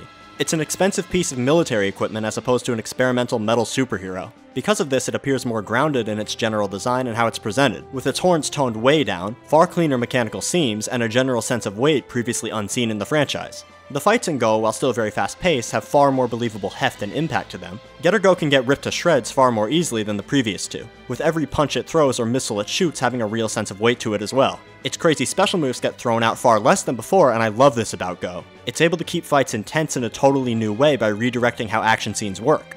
This more grounded, militaristic approach to design is reflected on every other piece of equipment and robot in the series. From massive ground-treading battleships to jets and gargantuan aircrafts, there's a clear focus Ishikawa put in making every visible object and piece of machinery in Getter Go feel like it has a purpose despite the wacky sci-fi setting. All of the international robots have a distinct look to them too, with a lot of personality packed in each one. From the American Stilva being a giant stealth fighter that turns into a towering behemoth, to the Canadian T-520 just being, well, a giant rolling log. There's never a dull design present in Go. Rondo's army of metal beasts also all look fantastic, taking on a bioorganic look that melds flesh and metal together for some occasionally outright terrifying designs, making them feel like actual threats as opposed to goofy cannon fodder. And Rondo's base, the Vega Zone? Just look at this thing.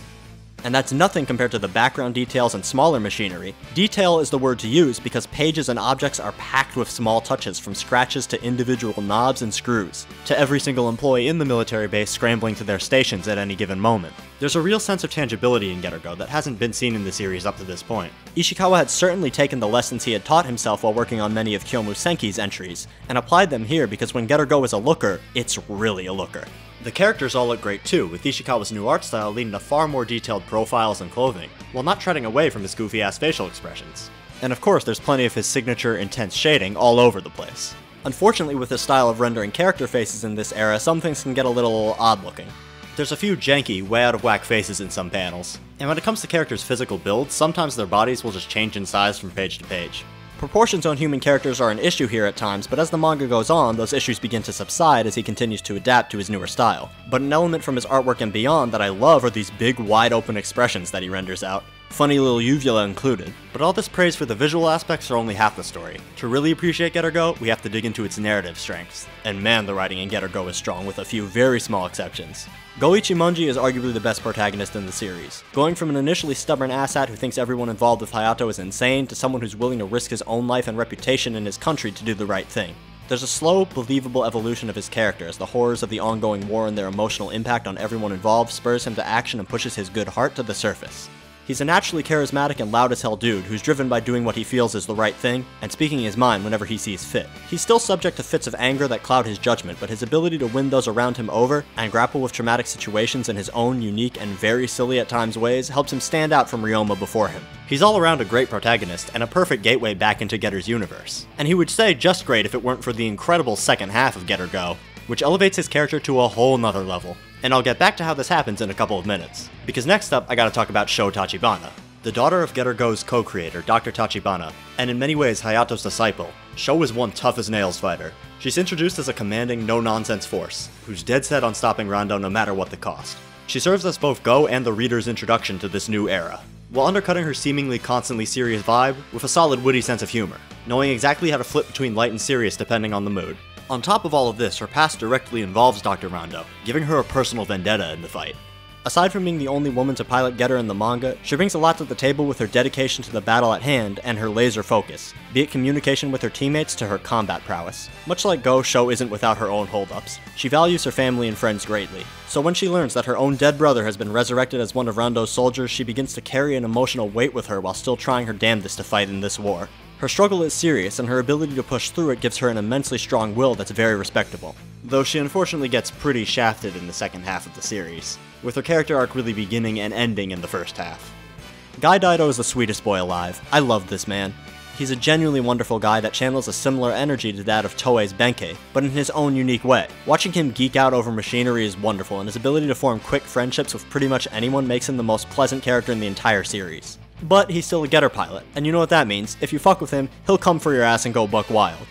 The Getter team here is the most grounded in the series, as they feel like real, albeit unusually strong teens, forced to fight in a war they may not even win. They lose some fights, show genuine vulnerability, and come across even afraid at times. They are not the superhuman freaks the original trio was, and it makes them all the more distinct while occupying the same body, brain, and heart layout. They even apply some real verbal communication which reinforces that military aesthetic. Aside from the Getter team, Hayato is still very much himself, but taking up the position Saotome used to hold, even adopting the same victory at any cost mindset, though it's created a palpable sense of exhaustion and even doubt in himself and his leadership skills, which becomes all the more clear as we learn about his past involving Rondo, and eventually a far darker part of his life in the second half of the story. He still rocks through every scene with the same level of skill and slight twinge of madness we're used to from him, just in a slightly less self-assured package. Seeing him in this leadership role really feels earned, but somewhat ironic. This guy attempted murder on a politician, and now he's a government man, which causes him to grapple between the boy he once was and the man he now is. Will he fully let go of his old self and stay in this leadership role,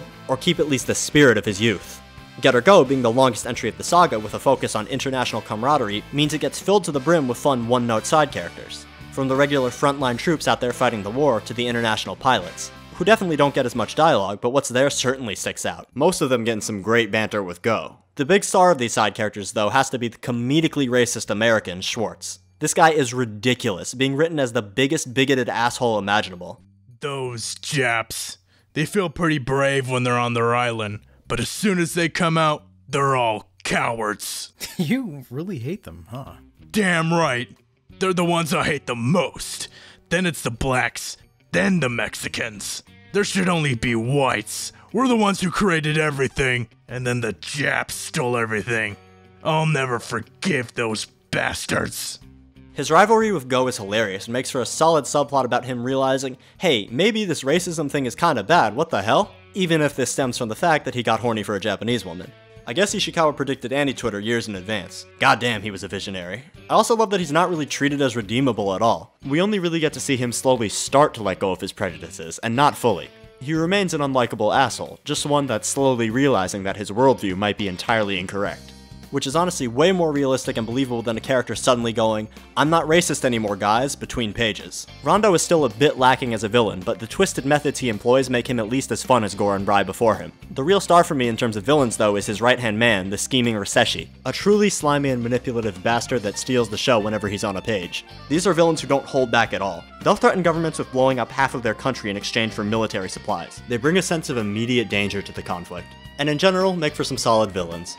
And it's not just the characters. Writing all around in Getter Go has taken a massive step up, especially in the dialogue department. Ishikawa further sharpened the way he writes conversations to make for far more natural interactions. Go and Hayato in particular have some solid exchanges. The two clash ideologically on almost all fronts, with Go's desire to pull off risky maneuvers and help as many people as possible, and Hayato's hesitation and drive to play by his own rulebook. A rulebook that may cost many lives, but one that he believes will lead to victory. The Japanese government is relying on him, and he feels it's his duty to take care of the situation at any cost. The conversations these two have are really amazing, and feature some of my favorite dialogue in the entire franchise. They have a great commander and troop dynamic that hasn't been seen in the series up to this point, and it brings a sense of believable conflict to their relationship. The interactions between the Getter team are also very grounded and real feeling, initially not being able to work with each other particularly well to evolving into a great group of friends. It's a little fast-paced compared to some series, but with Go only being 7 volumes, there's only so much time that this trio really gets to know each other before the second half, and the time used really fleshes them out quite well. When I said that they feel like actual teenagers earlier, I really meant it. They're a group of kids that struggle to get along but eventually find common ground, and as they begin to finally speak up for each other and back each other up, it really feels like they've earned the bond that they've formed. There's a real tension and drama to a lot of the conversations in the series, so some comedic moments are needed to create breathing room, and Go is honestly hilarious. I've mentioned before how great Schwartz and Go's exchanges are, as well as some of Hayato's fantastic snarky dialogue, but beyond even the dialogue, every single comedic scene in Getter Go flows extremely well. Getter Go's first half is so solid. It's the perfect way to bring back a long dormant series with the most intense fights and best characters yet, as well as detail in the machinery never before seen in the series. It's a damn good sequel that then transforms into a perfect one once the second act hits. I'm not going to spoil all the events that happen in the conclusion of Getter Robo Go, as it's something I think everybody needs to experience for themselves. But the basic setup alone and some of the themes the series touches up on I will address here, as they're what took Getter Robo from a cornerstone of early mecha to a masterpiece in its own right. If you don't even want to hear that, you can skip here. After an intense and successful battle to push back Rondo's army, the Getter team goes their separate ways. with Sho leaving to help the American army and Go and Guy en route back to Japan to assist Hayato with a massive threat of bombs that Rondo has placed around the country. Go has recently had nightmares involving the Getter Robo. This has put him on edge for weeks, and it's beginning to affect his focus. After meeting Hayato's assistant Kei, "Bro, why the fuck do you look like that?" The two see firsthand the casualties Japan has suffered since this battle started. Hayato is at his limit, with the Japanese government relying on him to finish this fight and save the country. The methods he's had to employ to counter the enemy have drained his soul. This leaves him with one final very risky option. His plan is to introduce the two Getter team members to the only weapon that has a chance of properly stopping this coming threat for good. With this, we finally return to the Sao Tome Institute, now in ruins and overgrown with foliage. Hayato introduces Go, Guy, and Kei to the machine that would change this franchise forever. Shin Getter Robo. Originally going by the title of True Getter Robo, its name would be changed to Shin Getter Robo in all of the following iterations thanks to its feature in the 4th Super Robot Wars game a few years later. Shin Getter is one of my favorite mecha designs ever, with a simplistic cut-back red and white color palette only cut through by the green glow of the Getter rays powering it, to its tall, powerful shoulders, to its flat, threatening face, to its giant bat wings, and especially its soul-piercing eyes. Everything about Shin Getter is perfect. It looks like a goddamn demon, and that's basically what it is. With its introduction, the story begins to take some incredible turns, with us learning exactly why Hayato opted to ditch Getter Rays entirely on Getter Go. Shin Getter Robo's Getter Ray output is endless, giving it an unlimited potential to utilize the very energy that caused humanity's evolution to begin in the first place, and its use of that power is catastrophic, shooting around at speeds unseen before and leveling entire mountain regions as it physically begins to evolve itself. Its power is terrifying and unmatched, and Ishikawa expertly communicates that power through some of the best panels he's ever drawn, perfectly illustrating the impact and speed that Shin Getter has when it does something as simple as move. But it's not only its combat prowess that makes it so special, it's what it represents for the series itself. With Shin Getter's introduction, we're introduced to the true power of the Getter Rays, and the fact that they'll drive those who are overexposed to it to the mental brink. For some, that brink is far too much, and for others, it slowly erodes away at them. But for some, it brings them a sense of clarity, as they achieve a sort of enlightenment, giving themselves into the Getter and letting go of any fear of mortality. The series begins to ask the question of what exactly evolution is. Why are humans driven to cooperate and work with each other? Why do we fight, and what's really our purpose on this planet? Why did the Getter Rays select humanity specifically to evolve the way it did? Just what kind of beings are the Getter Rays? Are they simply the energy source powering Getter Robo? Or are they an entity all unto themselves, giving a conscience to these machines? Shin Getter Robo seemingly having a mind and personality of its own. The final act of Getter Robo Go brings everything full circle. Shocking revelations come one after another as the past, present, and future collide, with the fate of the world itself riding in the balance and the cast of characters you come to know and love being pushed to a literal awakening to the truth of the universe itself, and being forced to grapple with said awakenings. Taking elements from all of his previous work, especially Skullkiller Jackie O, including its visual depictions of assimilation, Go's appearance, and its hybrid between man and machine creating some seriously disturbing visuals at times, Ishikawa answers all questions as the story of Getter Robo concludes in an ambitious, beautiful, and terrifying all-out finale that will leave you thinking about it for days after. The final 3 volumes of Getter Robo Go make for one of my favorite conclusions in fiction. Reading this for the first time had me reflect on everything the series had been up to this point, and turned Getter Robo into one of my favorite manga, period. Getter Robo Go is just incredible. It takes the series' central theme of camaraderie and human spirit, and casts it in a far darker light, while still being true to that core. It's a perfect sequel that paved the way for all the amazing Getter stories that were soon to come. Getter Robo Go actually would receive a Western release, in the form of Viz Media's old comic book releases of manga volumes. It was called Venger Robo over here, and released in 7 issues that covered up to the end of Volume 1. Yep, that's it. This is the one and only time an Ishikawa manga would be localized in any capacity. But despite no complete official release, you should still really go ahead and read Getter Robo Go. There's a reason it's debatably the best entry. What makes this even more baffling is that Ishikawa would keep improving beyond this point, because even after Go, there were more Getter stories for Ishikawa to tell.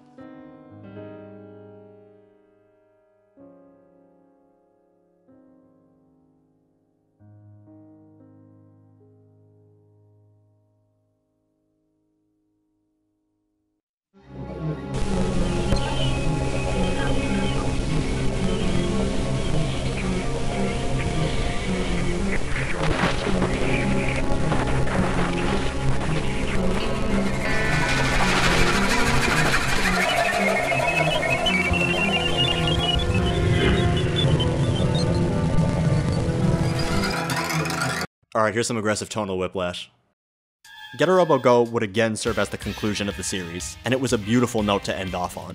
Ishikawa would spend the rest of the early 90s cranking away at a ton of other side projects, including 2 off-the-wall adaptations of SNK's Fatal Fury and Samurai Spirits. Both of them are definitely worth reading if you're a fan of SNK's characters, though they only loosely follow the game's plots and just kinda do whatever they feel like. But it's better that way, because it lets Ishikawa do his thing. He'd even do the character designs for the OVA adaptation of Falcom's Dragon Slayer, and of course he'd do some original manga too, such as the alternate history mecha-themed Russo-Japanese war series, Gale Beast Machine Corps 203. This series has just recently gotten its translation finished, and it's definitely a fun, quick read if you're looking for something light. He'd also craft the Heian period epic Makuha Kenden, which ran for 5 volumes, making this another one of his longer series. But much like a lot of his other work, it has yet to be translated in any capacity. When it came to collaborations around this time, he'd work with author Baku Yume Makura to create the one-off action comic Tsukomu Ranzo. Ishikawa's artwork would continue to improve as he kept tackling new projects. But after a period of contemplation on what he wanted to do next, it hit him that he still had a desire to expand on Getter Robo's universe even further. With the popularity of the Super Robot Wars games at the time, he looked to their iteration of Getter Robo. This made him set his sights on a prequel to Getter Robo Go set a few months after the events of Getter Robo G, explaining the origins of Shin Getter Robo, Ryoma, Benkei, and Getter G's absence, and the destruction of the Sao Tome Institute. Shin Getter Robo would begin publication in 1996 and run for 3 years. Shin Getter Robo is in many ways a borderline horror manga. Made up of a couple interconnecting anthology chapters covering short battles that the Getter team has, before eventually introducing the core conflict once an enemy seemingly from the future returns to Earth in the past with its sights set on destroying the source of the Getter Robo.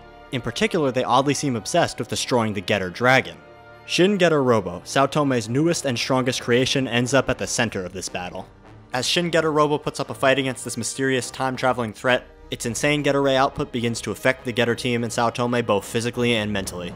Shin Getter Robo shows the former heroes of the series at their lowest, exploring them from a brand new, more nuanced lens. It's a great way to have the G trio back, and thankfully time is taken here to improve Benkei a lot, by implementing some much needed wit as well as elements of his personality from the Toei version, and addressing the elephant in the room that he really just is a Musashi replacement. This is done by giving him a somewhat modified version of Musashi's initial character arc of, I can prove myself, but in a method that feels a little more cynical and desperate. He feels deeply underappreciated by his colleagues, and the methods he goes through to prove himself are quite extreme, but unforgettable, with his fate tying directly to the reason these mysterious invaders are so obsessed with the Getter Dragon. He cements himself as a worthy character in the manga. Hayato throughout the series is beginning to forge his own path, creating the first prototype of Getter Robo Go, and beginning his journey down the path of the man he would become later in life.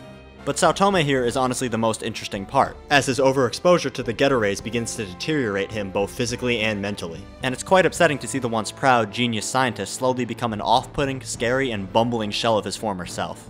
But the real focus of Shin Getter Robo and its downright cosmic horror story falls on Ryoma. As the Getter Rays begin to go wild and Shin Getter shows its true power, Ryoma starts to be haunted by visions of the future. A future in which Getter, in its most terrifying form yet, has transformed into an army of machines on a quest to consume the universe itself. With this force being led by the immensely powerful Getter Emperor, a machine that shakes Ryoma's fortitude and forces him on a journey of self-reflection. This is a future he refuses to see become real, and as the situation becomes more desperate, he realizes that he needs to leave the Sao Tome Institute for good, separating himself from his friends and the Getter to prevent this hell future from becoming reality. He shows an immense level of growth and maturity here, that adds a new layer of depth to his character that really proves how he's learned from his experience. He's no longer the completely unhinged child he was in his past. He's a grown man now, and he's behaving as one.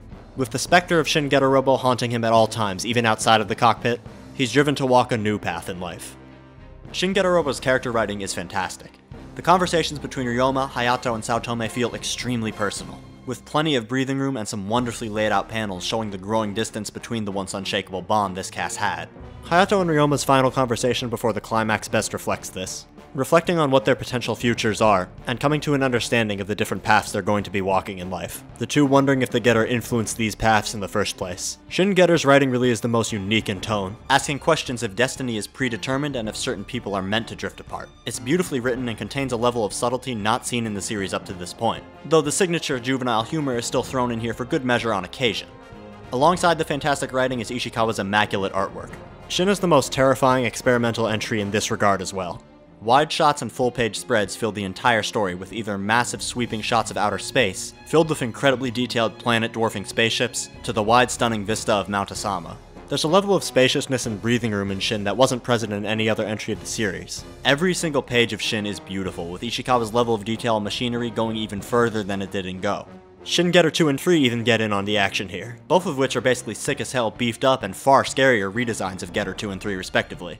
It's also just awesome to see the original Getter Robo and Getter G get back in on the action. Seeing the old machines just duke it out in their classic style is an awesome throwback that leads to some fantastic fights, and they look way more thick and sturdy in Ishikawa's new art style. Everything here is just rendered with such a level of detail and focus that you want to drink in every single page. Character designs in Ishikawa's work had also gone through another overhaul by this point, with the shape of characters' faces now being firm and rounded, with detailed, scratchy shading to give depth, and small marks and imperfections everywhere, adding a nice layer of grit. All of these little touches give his faces a strong, mature look. Hair is also really damn detailed here, and knowing how wild the hair in this series gets, it must have been a pain to draw, but man, it paid off. And yes, even the funny little uvulas are here, and way more often. In humorous scenes, he gives characters a very cartoonish appearance, which contrasts super well with his new, more detailed style. The inconsistent proportions that were an issue in Getter Go have also faded away, and somehow the cast got even more buff than they were in Getter Go and G. These are some beefy-ass men who look like they can break you in a single punch. But my favorite element in Shin Getter has to be its aforementioned panel layout. Beyond the shot composition I already praised, there's plenty of pages that are just Shin Getter Robo itself, either just standing there or staring directly at you, the reader.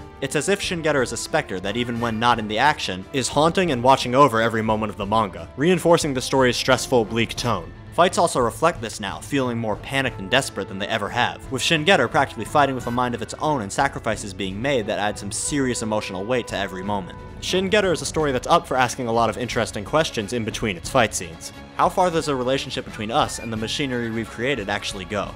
How much do our scientific advancements really matter if a giant machine god powered by the very energy that birthed us in the first place watches over our every move? We are quite literally watching a machine consume and outgrow the humans that created it, begging the question if humanity had any control over its own destiny in this universe at all. It's an excellent companion piece to Go's ending that expands upon the questions already asked there. Shin Getter Robo is a short but terrifying chapter of the saga, and one that would push Getter's ambitious, ever-evolving nature even further. It's an excellent read that's just as breathtaking as its predecessor, and another knockout from Ishikawa.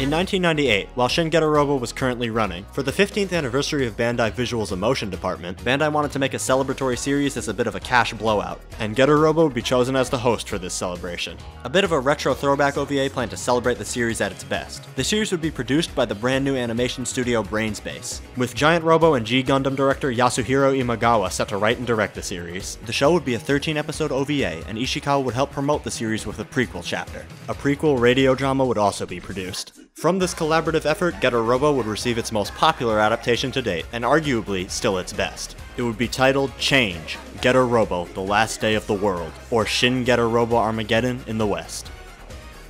Years ago, a mysterious race of invaders called the Invaders took over the moon. In retaliation, Earth created the Super Robots, with Professor Saotome's Getter Robo leading the pack. After an intense battle, the invaders were pushed back and all seemed well. That was until a test drive of Getter Robo G resulted in the death of Saotome's daughter Michiru, driving the scientists to madness. Eventually, in the midst of this madness, Saotome would be found dead, with Ryoma being framed for his murder and arrested. Years later, Ryoma is set free when Saotome seemingly rises from the grave with the ambition to bring Armageddon to humanity using his strongest creation yet, Shin Getter Dragon. Getter Robo Armageddon takes no time for a drawn-out setup and throws you right into the middle of the conflict. Following Musashi and wait, Benkei? What's Hayato doing over here? Why is Shikishima working with him? What planet are they talking about? What the hell is going on? What's Shin Getter doing here? Why is Saotome back from the dead? Is that Go in a test tube? What the fuck is happening? This is the confusing but brilliant opening to Getter Robo Armageddon. The first 3 episodes of the show are masterworks. Imagawa chose to write a story here that takes a ton of disparate narrative elements from the franchise and combine them into a hybrid story, with plenty of its own original elements. Immediately confusing but intriguing longtime fans as to what the hell is going on and throwing newcomers right into the frying pan. All of the dialogue remains cryptic from Saotome and even Hayato, as the show practically taunts you to figure out the mysteries it's slowly setting up, and as the concept of the Earth itself de-evolving is brought into the fray, it becomes even more complex. The only thing cutting through all this confusion is Ryoma and his constant screaming for answers, as well as his journey to take revenge on Saotome and those who framed him, all while he pilots a beat-up, out-of-commission original Getter Robo. This all comes to a head when two scientists named Cohen and Stinger come into the fray, and cause a damn nuke to be launched in Shin Dragon's direction. The resulting blast is so powerful that it covers nearly the entire Earth. Then, after these 3 episodes, Imagawa dipped from the production, yeeting his script for the series and taking any future plans with him. We don't really know the details of the dispute that caused this, and we likely never will. Imagawa refuses to talk about what actually happened, but it sounds like it was a very unpleasant disagreement between him and the rest of the staff. Imagawa would later get to take his versions of these characters and put them in a manga. It was titled Getter Robo Ibun, Try to Remember. Hisashi Matsumoto illustrated the series. Though the actual story of this 3-chapter series is unrelated to Armageddon, it's its own separate tale entirely, featuring a new original Getter unit called Getter Zero. The problem with Try to Remember is it's very hard to find in any capacity. It was never released as a tankobon or any alternate format. It only ran as a series of bonus chapters in the Super Robot Wars Tribute magazine. It's definitely one of the more obscure entries in the Getter series, but I still felt like it was worth a mention. I guess as a weird part of the Getter franchise, it really is something that you have to try to remember. With Imagawa gone, the project from episode 4 onwards was in uncertain condition. This is when animator Jun Kawagoe would step up to the plate to direct the rest of the series, with Shinzo Fujita and Yoshifumi Fukushima handling the new story for the remaining 10 episodes. With Kawagoe in the director's seat and 2 new writers, the series would carry on. These remaining 10 episodes are set 13 years later in a post-apocalyptic future, as we follow the new trio of Benkei's adopted daughter Kei, the artificial human Go, and Guy, who together pilot the recovered Shin Getter Robo in an attempt to battle against the still-kicking Shin Dragon before it triggers a final Armageddon. Under Kawagoe's direction, a miracle had happened, and this new storyline was able to pretty flawlessly meld itself into the setup Imagawa had written. The series is able to maintain a successfully told story despite a complete change in setting and focus, though sadly some elements of Imagawa's story are lost forever. The plot point of Earth de-evolving and the initial true purpose of Shin Dragon and Go's true origins are mysteries that are lost forever, as well as the original origin of the invaders and the reason for Hayato's betrayal of Ryoma. But Fujita and Fukushima were able to write a story that manages to answer most of these questions, albeit in a way that was very different from what Imagawa had planned. The series ends up going back to the original 70s Getters theme, of camaraderie being our biggest strength in the face of all obstacles. And honestly, it works out far better than if the show had tried to squeeze in some of the more experimental concepts from later entries. Though smidgens of those elements are still here, especially in the final act, which creates its own interesting look at humanity's relation to the Getter rays, though it achieves this through a far more optimistic lens than Ishikawa's work. Seeing the old Getter team torn apart by the dark past, only for them to bounce back to that glorious brotherhood we know and love, while accompanied by the story arc of a young new generation coming to terms with their own importance in securing humanity's future, makes for a really engaging and fun ride. The new Wasteland setting also brings a very good opportunity to explore some of these new characters. Kei was a pretty one-off character in the manga. She definitely had some moments, especially her interactions with Go, but she wasn't around long enough for us to really get to know her. In Armageddon, she's basically the protagonist from episode 4 to 13. A strong-willed, if slightly stubborn individual who's just as confused as the audience as to what the hell is going on, Kei serves as our portal into the insanity unfolding on screen. We're by her side through all of the emotional beats, and seeing her own backstory finally come into the picture is pretty satisfying. If I'll admit a bit fucking wild when it was actually revealed. Narumi Hidaka brings a powerful but sweet inflection to her voice that helps emphasize all of her character traits. As you can see, she's close to her manga counterpart in name only. She's totally her own character here, which is the case with most of the cast in the OVA. Benkei especially is completely different from every other iteration of him up to this point. Feeling like the most down-to-earth and normal human to ever hop into a Getter, he's a strong leader who's always pushing himself to do what's best for his troops and daughter. His interactions with Kei, haha, get it, Kei and Benkei? See, it's actually clever why they did that. Show a real father-daughter connection that adds to both characters. He's played by Shozo Izuku, who emphasizes that strong fatherly aura. I'd say this version of Benkei is just as good as Toei's. Seeing a more cynical, older version of the character is really interesting, but he still carries a kind, loving undercurrent. The man also goes all out when he needs to, kicking as much ass as possible. Go here is a tad quiet and reserved, but certainly cares about the well-being of those around him. His story really focuses on his direct ties to Shin Dragon, and him connecting to the humans around him, seeing their worth and learning that even if he's artificial, he still has a good heart and he's still one of them. And then he hops into Shin Getter and just goes buck fucking wild with all-out attacks and endless screaming. Again, he's only really Go in appearance and name, and much like the rest of the cast works really well as his own original character. Tomokazu Seki is an amazing voice actor and he kills it here, bringing some amazing energy to every action scene. But I'm pretty sure even if you've never seen the OVA in full, you know who the star is. The character you've seen posted everywhere, from screenshots to Getter AMVs or just the Super Robot Wars. Ryoma Nagare in Armageddon is pretty much exactly the character you'd expect him to be. Bombastic and almighty, this is exactly what 70s manga Ryoma would look like on a quest for vengeance. Giving no shits at all and throwing himself at every obstacle, it's the single most unrestrained version of the legendary mecha pilot yet, just chewing the damn scenery every time he's on screen, and carrying entire sequences on his back. This version of Ryoma is a fucking blast that captures what makes the character so damn good in the first place, just with his unstable nature cranked up another notch. Everything that works about Ryoma is here and accounted for, and goddamn, seeing a more manga-accurate version of him finally animated is so good. His more human and emotional side is also highlighted here. He's just a little bit too pissed at everything that's happened to actually show it most of the time. One of the coolest changes here is his design, being directly based off of Shinichi from Maju Sensen, with some adjustments in color. Hell, even some panels from Maju Sensen are used as a direct basis for some of Ryoma's amazing facial expressions. Hideo Ishikawa is one of my favorite voice actors, and he takes this role and just makes it. There could not be a more perfect voice for the iconic pilot of Getter 1.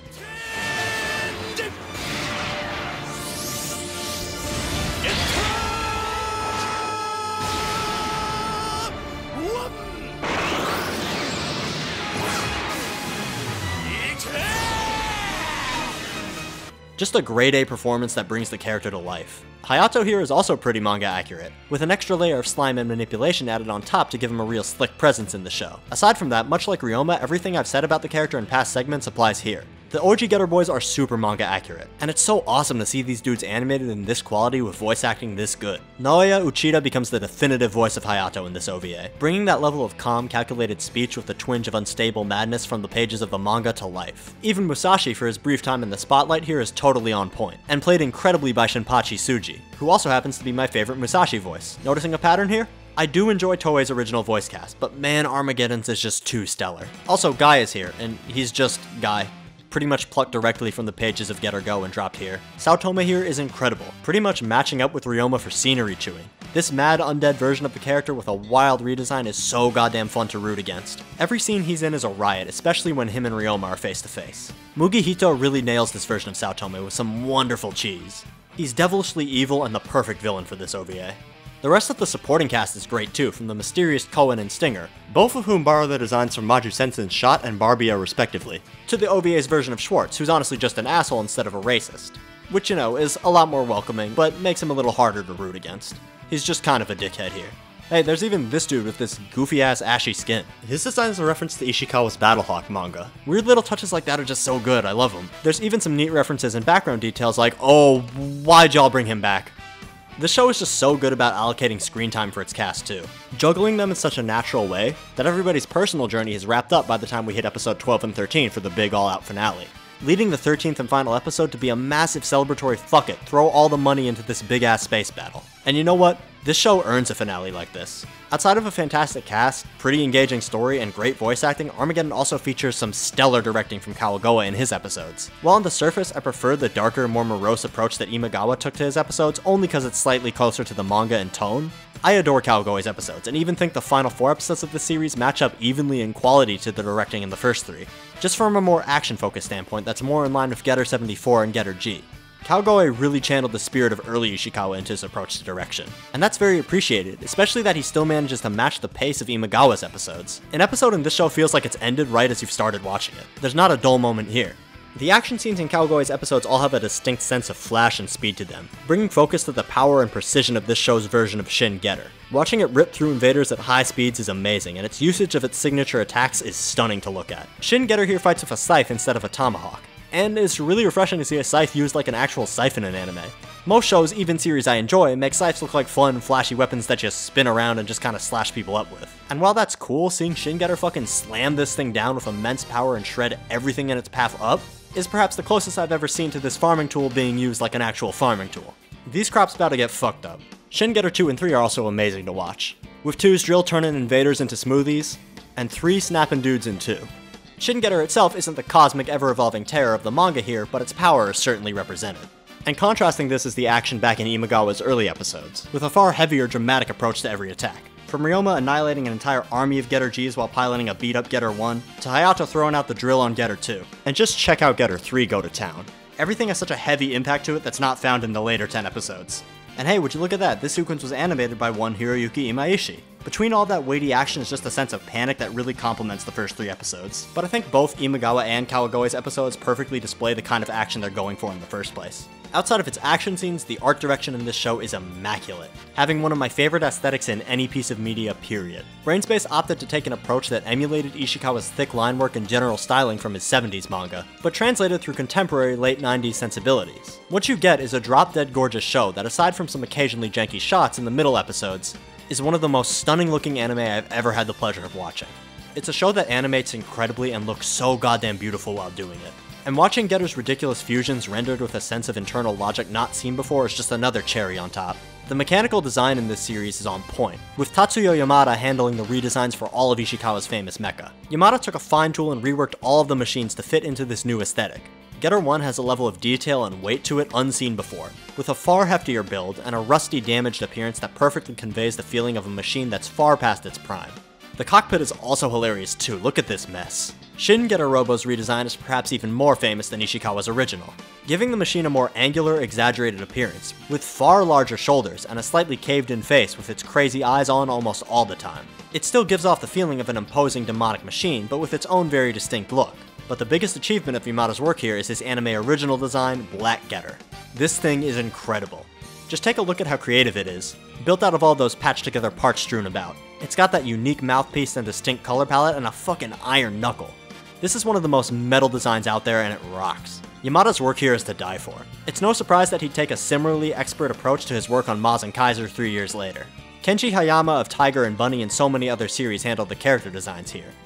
I've already praised his Ryoma Shinichi hybrid design, but everyone else here looks fantastic too. Capturing a mix of the Toei series, Ishikawa's early manga, and his own distinct look, he really nailed the appearance of all these characters. Though I'll admit, seeing as this is one of his slightly older works, it's strange seeing character designs of his missing those big old DSLs he gives everybody now. He'd also move on later to work on Maz and Kaiser. The invaders also all look phenomenal, taking cues in their designs from Ishikawa's work on Kyomu Senki, specifically Skullkiller Jaki-O. But it pulls from all over when it comes to emulating his monster designs. There's also some unique original designs here, such as the very disturbing creature featured in episode 8. An episode that's basically one big send-up to John Carpenter's The Thing. Along with the brilliant art direction, animation, and directing, is of course an incredible soundtrack composed by Yasunori Iwasaki, complementing every scene and tone, from the darkness of Imagawa's episodes being punctuated by a dramatic orchestra, to Kawagoe's episodes getting some amazing rock tracks fused with a wonderful horn section.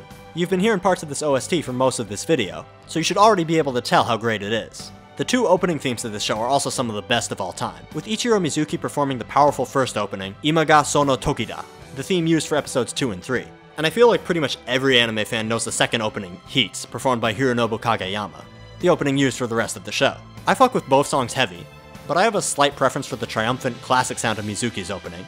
Both of the ending themes are also great, with the nostalgic sadness heard in Yakusoko no Oka by Nakase Satomi and Chiba Chiemi, to the high hot-blooded energy present in Iwanaga Masako's Hurry Up Dream. The sound design in the show also whips, from the sound of Getter launching into the sky to every single impact and punch. Getter Robo Armageddon is just fucking incredible. It's a fantastic celebration of a great series that successfully tells its own story while still holding the spirit of the manga true.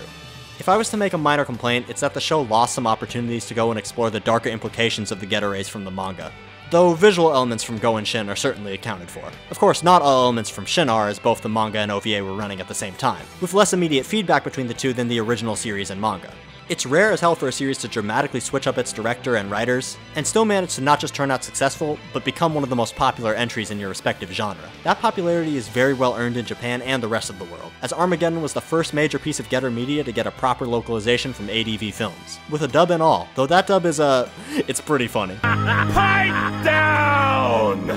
You are the one that has to pay! It's payback time, and I'm here to collect! I know, but it's such a shame he had to become autistic. Hearing that last line in English is even funnier than reading it subbed. But regardless, you should really stick to the subs when you watch this for the first time, and then watch it dubbed the second time through for a laugh. And that's a when, not an if. Because the show is available on Blu-ray over here from Discotech.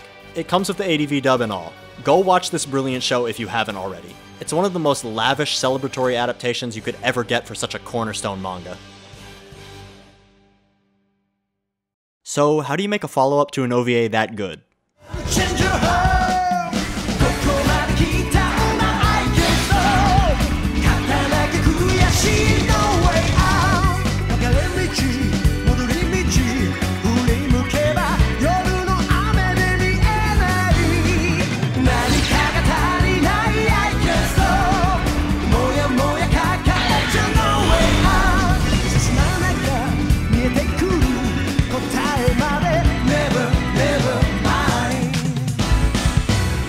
Because of Armageddon's success, another OVA from Brainsbase was a given. And with Getter's newfound popularity and constant appearances in Super Robot Wars, it was a mystery why the series didn't have a standalone video game of its own.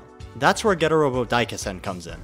Developed by Technosoft, the studio behind the Thunder Force series, and released on September 9th, 1999, Getter Robo would hit the PS1, in an alright game. I'm not the best person to discuss SRPGs in general, as it's not my favorite genre. Yeah, Super Robot Wars is good fun and has some occasionally neat mechanics, but come on, you pretty much play that for the character interactions and animated attacks. But I took the dive anyway because man, this game is a cool love letter to the series. The story of Daikessen is basically, okay, every single era and continuity of Getter Robo is mashed together, which means all your favorite heroes and villains are here to duke it out. All appearing as they do in their original Ishikawa art style, which is awesome.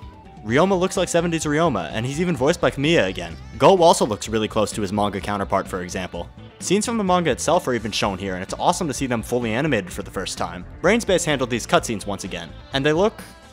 well, they look great, but you know how PS1 FMVs can be, so they're crunchy as shit. Despite how amazing they are, you're not gonna ever get to see them in full quality, cause this is a fucking PS1 game. The cutscene you're seeing right now is extracted directly from the PS1 disc. This is what it looks like in-game without a line doubler or upscaler. The reason the rest of the scenes in this segment are HD is because I decided to use AI upscaling to boost their resolution. The results are far from perfect, but I think they work well enough for what I'm talking about here. There's also the game's own original protagonist, who you get to name and pick the appearance of. There's two options, either Alien K looking ass, or Ishikawa male. But the big game original element here is Getter Zan, a pink getter piloted by three women, Akane Mizuki, Tsubaki Akiyama, and Kaede Shibasaki. This thing looks pretty silly with its bunny ears, but it's a neat idea that's pulled off pretty well. And I'm honestly really sad these three have never shown up in anything beyond the game, and the tie-in manga released alongside it, that chronicles the adventures of original character. As for the gameplay here, it's a pretty standard SRPG. Units, upgrades, battles, and all of some unique getter spice thrown in. The stats of each unit are based on what pilots are assigned to them, which is a really neat way of having all of your favorite pilots from the series and being able to put them in any robot. Want Hayato to pilot the Gustav? You can do that if you want. The game also has a pretty cool Gatai system that lets you do things like only putting two get machines together to get... whatever the fuck that is. But I love this. There's even a getter change minigame set in first person that's really cool. I will say the game is pretty difficult at times, you're gonna get your ass beat on occasion, but as long as you assign your pilots to the right getter, you'll be good. The optimal is to just keep putting Ryoma and Hayato in whatever the recent strongest unit you get is. Hey, even Michiru's support vehicle is here. That's how dedicated this game is to getting every single part of the franchise packed in here. I honestly don't have much to say about the game beyond that. It's a really neat piece of the series' history with some amazing animated cutscenes and decent gameplay. And there's also some not so amazing, but still kinda cool I guess, CG cutscenes. Seeing the internal workings of Getter 1 are really cool, but it's a PS1 cutscene. You take what you can get. This is the last game Technosoft would make before closing, and that's pretty sad honestly. But hey, this ain't a bad way to go out. And the opening song by Masaki Endo is one of my favorite Getter tracks. Iwanaga Masako's ending, Say Goodbye Loneliness, is also really good. By the way, the game has no English fan patch, so good luck.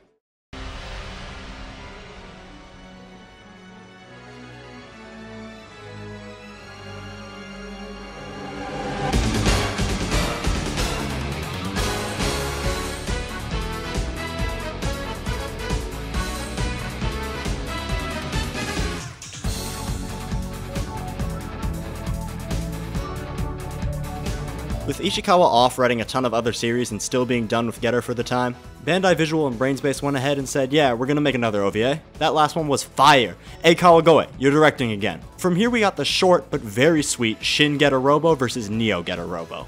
Set years after a brutal fight with the Dinosaur Empire that resulted in the death of Musashi, as well as Manhattan being blown off the map, Hayato recruits a young new generation of Getter pilots to battle a resurrected mechanical Emperor Gore. And that's basically it. That's the whole story. No, I'm actually serious. You see, Shin vs. Neo is only 4 episodes long, so Brainsbase decided to say fuck it and make the entire thing a big action blowout without much in the way of narrative. The show certainly throws fans a few bones here and there, in both references and even some hints at the truth of Getter rays, though practically all of these references are visual as opposed to narrative.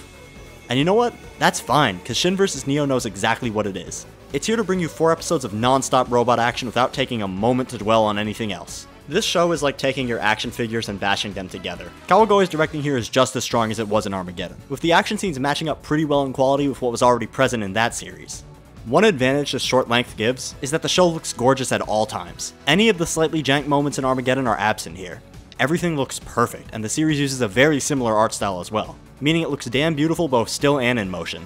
In a strange way, this OVA feels like a weird boss rush expansion to Armageddon, giving you the same great fights, but only really the fights. Of course, the show isn't entirely void of character. It focuses on the Getter team from the Go manga, and it's so good to see these guys fully animated, and in widescreen this time. Go in this series is tragically not entirely the same character he is in the manga. Shin vs. Neo really takes his battle-ready side and makes it his entire personality. While that's a little disappointing, with this show basically being a movie in length, I don't expect the depth present in the manga, or in a 13-episode show, so it's not really a problem. It really takes one-note elements of each character from the series and caps that off as their personality. Which again, totally fine knowing the series' focus and length. It plays up its strengths. Though I will say, Guy and Sho don't really talk much here, and that's a bummer. At least it gives us the most laid-back and calm version of Hayato. A lot of individual scenes are pulled and recreated from all over the series too. Just like Daikessen, it's really great to see some iconic shots recreated under a new context. Fujio Suzuki handled the character and mech design here, and honestly, he killed it, giving everyone a slightly softer, more welcoming look that fits the show's style far better than Hayama's Armageddon style would have. Everyone looks great, with special shoutouts to the resurrected Gore who just looks incredible. Neo Getter also looks great, taking Getter Go's design and reworking it with some unique touches in its armor and face, giving it a sharper, less militaristic appearance. Shin Getter is here too in a form factor closer to Ishikawa's design, but the best part of this OVA is the fantastic Texas Mac. In the original Toei series, Jack and Mary King were a one-off duo of American siblings who piloted a very silly-looking Texas Mac and duked it out with Getter. This OVA brought the King siblings and Texas Mac back, and they are Japanese. かわいそうだぜ。そんなポケットモンキーに守ってもらおうってんだからな。兄さん、誰がポケットモンキーだ。Oh, sorry. ついついテローなことを言っちまったぜ。こいつは too much high power で地上のターゲットには使えないんだな。わかったらハリー早く行け。Okay. American people は目が守る。Give and take! いつかの借りを返しに来てるさ。Me too, yo. just the best. Every line these two say is hilarious. I love some good-ass broken English, and Jack King is up there with some of the greats when it comes to that. Texas Mac's redesign is also killer, a big towering mech that just screams the stereotype of America whenever it's on screen. It's even got a giant sniper rifle that it pulls up from underground located in a casket. This shit is so dumb and it rocks. Also, they have a robot horse called Pasture King. Shin vs. Neo is a fun-ass OVA that you can basically watch as a movie. It's short, sweet, and extremely fun, if a bit light on the side of story and character. The soundtrack by Kazuo Nobuta is just as great as Armageddon's. It features my favorite opening in Jam Project Storm, and one of the best endings in Rising, also by Jam Project. Shin vs. Neo is available from Discotek on Blu-ray in the West. There's also an untranslated novel adaptation by Akinori Endo. It's a damn good time with some killer set pieces, a crazy finale, and a great soundtrack. Watch it if you just want a good time.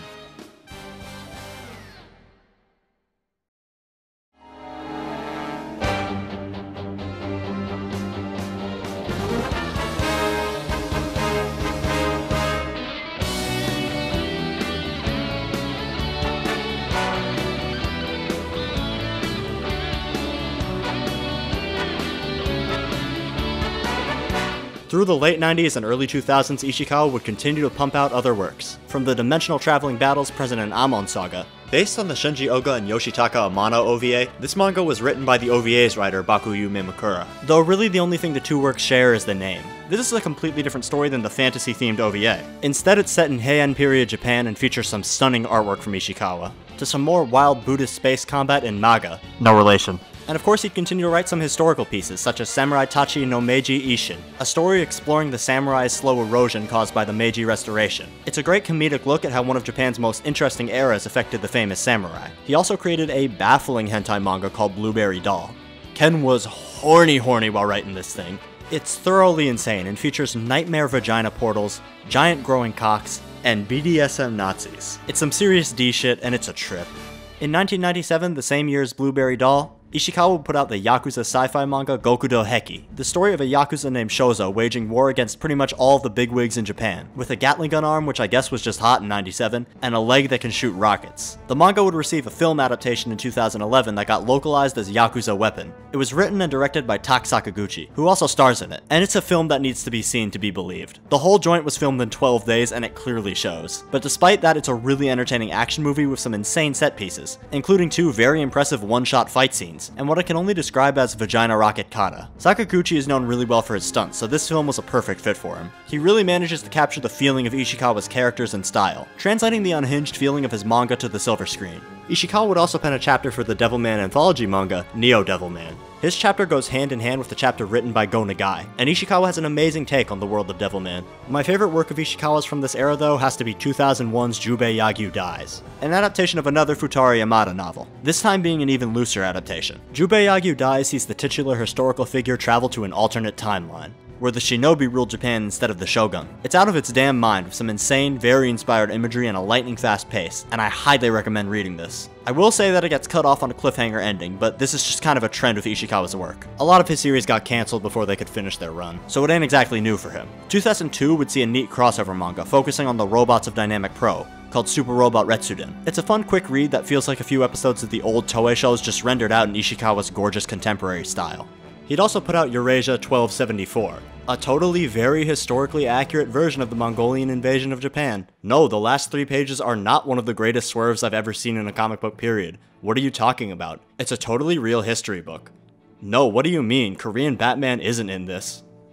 In 2002, Kazuki Nakashima would take all of the existing primary Getter Robo manga written by Ishikawa and assemble it into an ultimate collection, adding all of the bonus chapters and retcons Ishikawa had penned throughout the years, and getting Ishikawa to remaster and extend certain sequences. This collection was the Getter Robo Saga, the definitive release of the series. This release from Ishikawa and Nakashima would coincide with the final entry of the Getter Robo series. In Super Robot magazine, starting in 2001, Getter Robo Arc would begin its run. Getter Robo Arc picks up 10 years after the conclusion of Getter Robo Go. The world is in a constant state of war against the same time-traveling beings that attacked the Sao Tome Institute in Shin Getter. Hayato continues to lead humanity in battle, working from the now refurbished institute with his own army of getters and pilots. He plans to cooperate with the reptiloids of the now rebuilding Dinosaur Empire, in an attempt to stop the constant invasion of Earth by this time-traveling threat. On top of this, Hayato plans to unleash his trump card, the new Getter Robo Arc. Piloted by Takuma Nagare, Ryoma's son, Kamui Sho, who's half-human, half-reptiloid, and the monk Baku Yamagishi. It's up to these 3 young men to pilot Getter Arc and put a stop to the insect-like Andromeda country. Getter Robo Arc takes the saga to its largest scale conflict yet, weaving together a story of betrayal, time travel, and intergalactic conflict, in which the fate of existence itself hangs in the balance. The story actually takes us to the future Ryoma dreamed of in Shin, where we saw the mysterious Getter Emperor. Here, Emperor is a force unlike any other, a machine of pure Getter race that pushes humanity to a new evolutionary front. As humans began to colonize and move out to space, Getter Emperor appeared seemingly from nowhere one day, convincing humanity of its destiny to consume the very galaxy itself. A being that seeks to assimilate every living being in the universe, an unstoppable force that endlessly evolves, increasing in size with the one goal of domination. This is where the Andromeda country's goals finally come into focus. A group of multiple races that's had their worlds consumed by the might of the Getter Emperor, seeking to undo Emperor and humanity's unstoppable campaign by going back and destroying the Getter at its source. The moral dilemma this creates begs the question of humanity's motives. Have they been doing right all this time by defending themselves from threats, or have they only been feeding into the inevitable terrifying end goals of the destructive Getter rays? It takes questions already asked in Go and Shin to their natural conclusion, by throwing us directly into the terrifying future that only benefits the Getter. It twists the series' core concepts of evolution and human camaraderie to ask the question to its characters, what will your future truly be? This also almost paints the seemingly evil Andromeda country as in the right for wanting to snuff out this hell early. This is a dilemma that hits every character, leading to some of the best morally gray character writing Ishikawa had ever experimented with. But before I discuss those characters, I've gotta say the artwork in Arc is stunning. Ishikawa ups the ante yet again with even greater scale than what was present in Shin Getter, packing every panel with as much detail as possible while still keeping everything very legible. The shots of space are especially stunning and provide a fitting sense of scope for this story. The sense of scale, really just reflecting how small humanity is on a universal measuring stick, is a sobering fact that fits the themes of the story Ishikawa was weaving here perfectly. The fact that humanity made it to a point where it was dwarfing these galaxies is truly a terrifying idea. And seeing Getter Emperor completely dwarf entire enemy fleets is chilling. He also gives us some of the best looking fights in the series. Getter Arc, or Ah, depending on the pronunciation, is the most organic looking Getter, with practically nothing about it feeling mechanical. From its predator-like mouth to its twisting blade arms, to the machine rocking a six-pack, this thing feels more organic than any Getter prior to it. The same applies to its alternate forms, Getter Kirik and Getter Khan, both of which give off an equally menacing, monstrous aura, ripping through enemies with a level of brutality even further than Shin Getter, and straight up eating some of them, tearing through them with its devilish mouth. In every panel, it terrifies and brutalizes foes with ease, and it's both terrifying and fun to watch this thing pull off some of these wonderful stunts and attacks. It has perhaps the widest variety of moves of a Getter. Arc's 3 forms are also all based on Buddhist deities that actually tell us something about each character's personality. Arc, piloted by Takuma, is Vairocana, the universe in its truest energy and form. Kamui's Kirik is Amitabha, the Buddha of endless life, who serves as a savior to guide others to nirvana. And Baku's Khan is Akala, the fire deity that protects on the journey towards enlightenment. Along with Arc comes some very inspired designs for the Andromeda country. Being based around insects, they have a pretty creepy presence, and a set of abilities that lets them pull off some truly nasty shit. From laying eggs that brutally transform humans into these giant Cronenberg freaks, to using their giant battleships to blast away as much of space as they can. Other factions inside the Andromeda country are based on ancient China, which creates for some very welcome visual variety, and honestly makes me think that Ishikawa was on a bit of a Romance of the Three Kingdoms kick.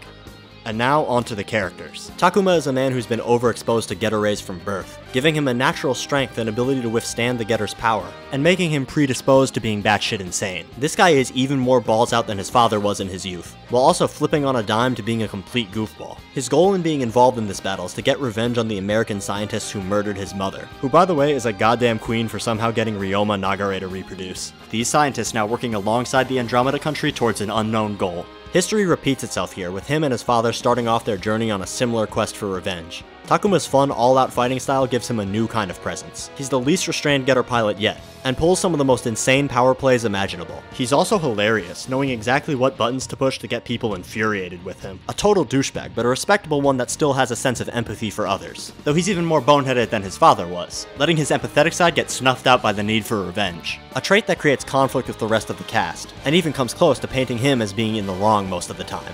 As the situation in Arc unravels and the truth of the Getter rays is explained to him, you can slowly see his resolve, even his goal for revenge, begin to shake. It almost feels like every character Ishikawa had written up to this point was fed into Takuma. He's the truest, most refined version of an Ishikawa protagonist. Baku is another big nice guy. There's unfortunately not a lot to say about him. Beyond some interesting relationships to some of the characters from the latter half of Getter Go, we're not given much time with him, and any of the potential time we could have had is cut short. Though what we do see of him paints him as a bit of a guiding light. He serves as both Takuma and the audience's anchor back to reality, as the situation continues to become more dire. Hayato continues down the dark path Go set him on. Now more cold and disconnected than ever, he's a man who set himself aside with the goal of leaving the future and its fate into the hands of the 3 young men he's entrusted with Getter, watching the battle carefully from a distance. You can really tell this is a man who's truly reached what he feels is the end of his life. He's prepared himself for anything, and seeing him in this content but rugged state is beautiful, if a bit chilling. The once violent, passionate genius is now a quiet thinker, sitting atop his tower waiting for the world to reach its destiny. But through the actions of the new generation, the spark in him begins to reawaken. Sadly, this aspect of the story would never come to fruition. Hayato's story would end here. Pretty much every character in Getter Arc is phenomenal, but the real star is Kamui Sho. Being half human and half reptiloid, he's torn between 2 factions that are only cooperating for their own end goals. He's a man who wants to help save humanity for the sake of his human mother, who the dinosaur empire is holding prisoner, till he truly proves loyal to them with the intent to backstab humanity once the Andromeda country is out of the picture. This conflict leads to many excellent moments of introspection into who he is, and what his thought process is through all of this with this impossible weight slapped on his back. Once the Getter team learns the truth of the Getter rays and sees the nightmare future that awaits, this debate only becomes more painful for him, as he must make a choice to defend or destroy humanity, not just for the dinosaur empire, but for the galaxy and life itself. His relationship with Takuma is an intense rivalry. The human lead pilot with a headstrong, straightforward view clashes hard with Kamui's contemplative, mature nature. The aforementioned references to Buddhist deities make themselves quite clear. What each deity represents files neatly under each character's profile. With the exception of Baku, who only really shows hints of this, it's pretty clear what each of these pilots represents for humanity's future. But sadly, this trio's battle and the conclusion to the Getter saga would never arrive. Right as the narrative of Getter Arc is coming to a head with some jaw-dropping plot twists, and every previous event in the series seeming like it was funneling into this one specific point, it ends on a brutal cliffhanger as Super Robot Magazine was cancelled in 2003. From here, the existing Getter Robo Arc chapters would be compiled into 2 Getter Robo Saga volumes, featuring a very fun Mazinger Z bonus chapter that Ishikawa wrote, as well as a regular 3-volume tankobon release that just covered Arc itself. Ishikawa, now left with no outlet to complete Getter Arc, left the story on a cliffhanger for the time being, shelving his potential plans for the time, but still intending to finish Arc one day.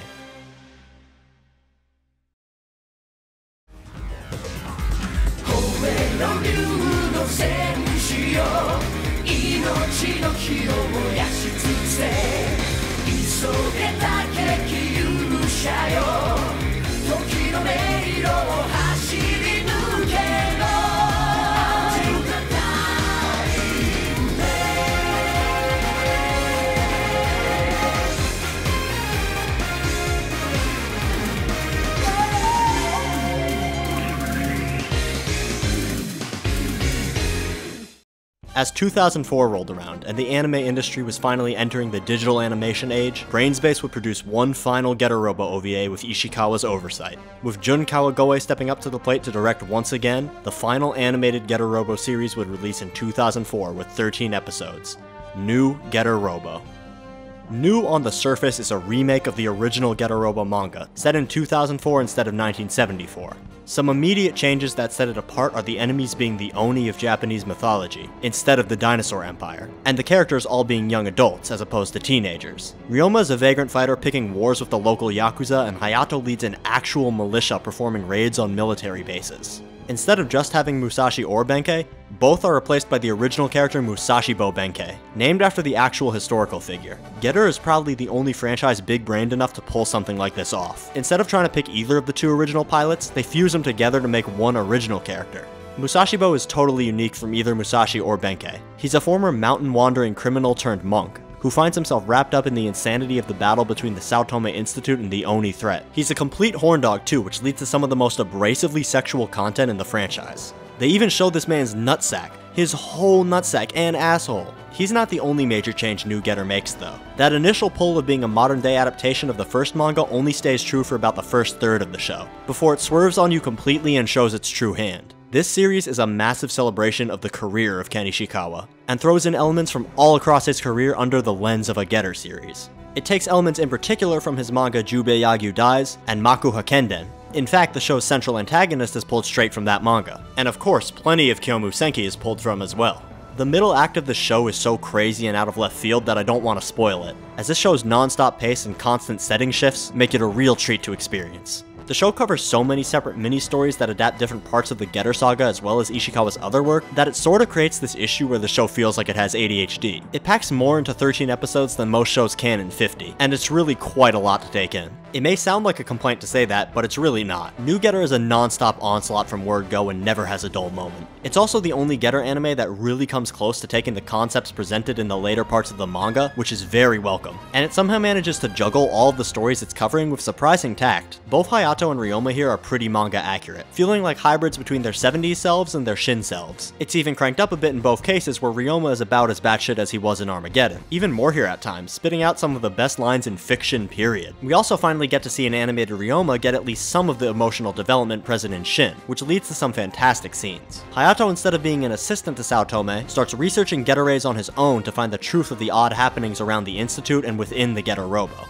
Throughout the entire series, he's really trying to piece together reality on his own. This is the strongest reinforcement that he really is the brains of the team yet, and it's awesome. Sao Tome here is aloof and cryptic most of the time, hiding in the shadows and analyzing the situation at hand. And it works quite well, as Michiru in this series is actually a fleshed out character now. She's the realist of the series, essentially filling in Sao Tome's role of a proper leader and researcher. A lot of the side characters in this series are quite fun, but to actually discuss them I'd have to talk about that middle act that I don't really want to spoil, so I'll leave it be. Musashibo is really entertaining. Definitely the most vulgar and cruel of the big men in the series, but I'd be lying if I said his characterization was particularly good outside of a few scenes. He's definitely a great comic relief and does have some strong exchanges with the rest of the team, but he's never given the same level of focus as Ryoma and Hayato. As for the voice acting, most of the cast from Armageddon returns, with Hideo Ishikawa honestly giving what I consider to be the best performance of his career. He goes even beyond what he did in Armageddon, further solidifying him as the ideal voice for Ryoma. That Getter Tomahawk call is burnt into my head forever.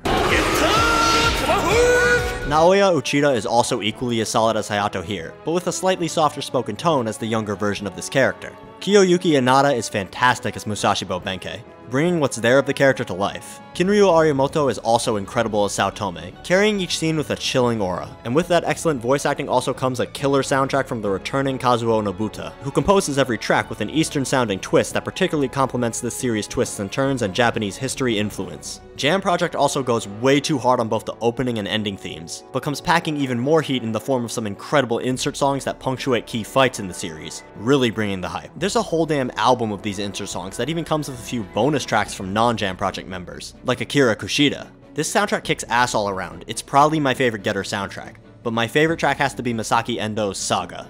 Jun Kawagoe's directing in this show is exceptional. At this point, this dude has Getter Robo's action sequences down to a science. Every fight is just long enough without overstaying its welcome, and the sheer power of Getter is represented here in full force. This show does have one major flaw though, that being that it's a somewhat janky early 2000s Digipaint series.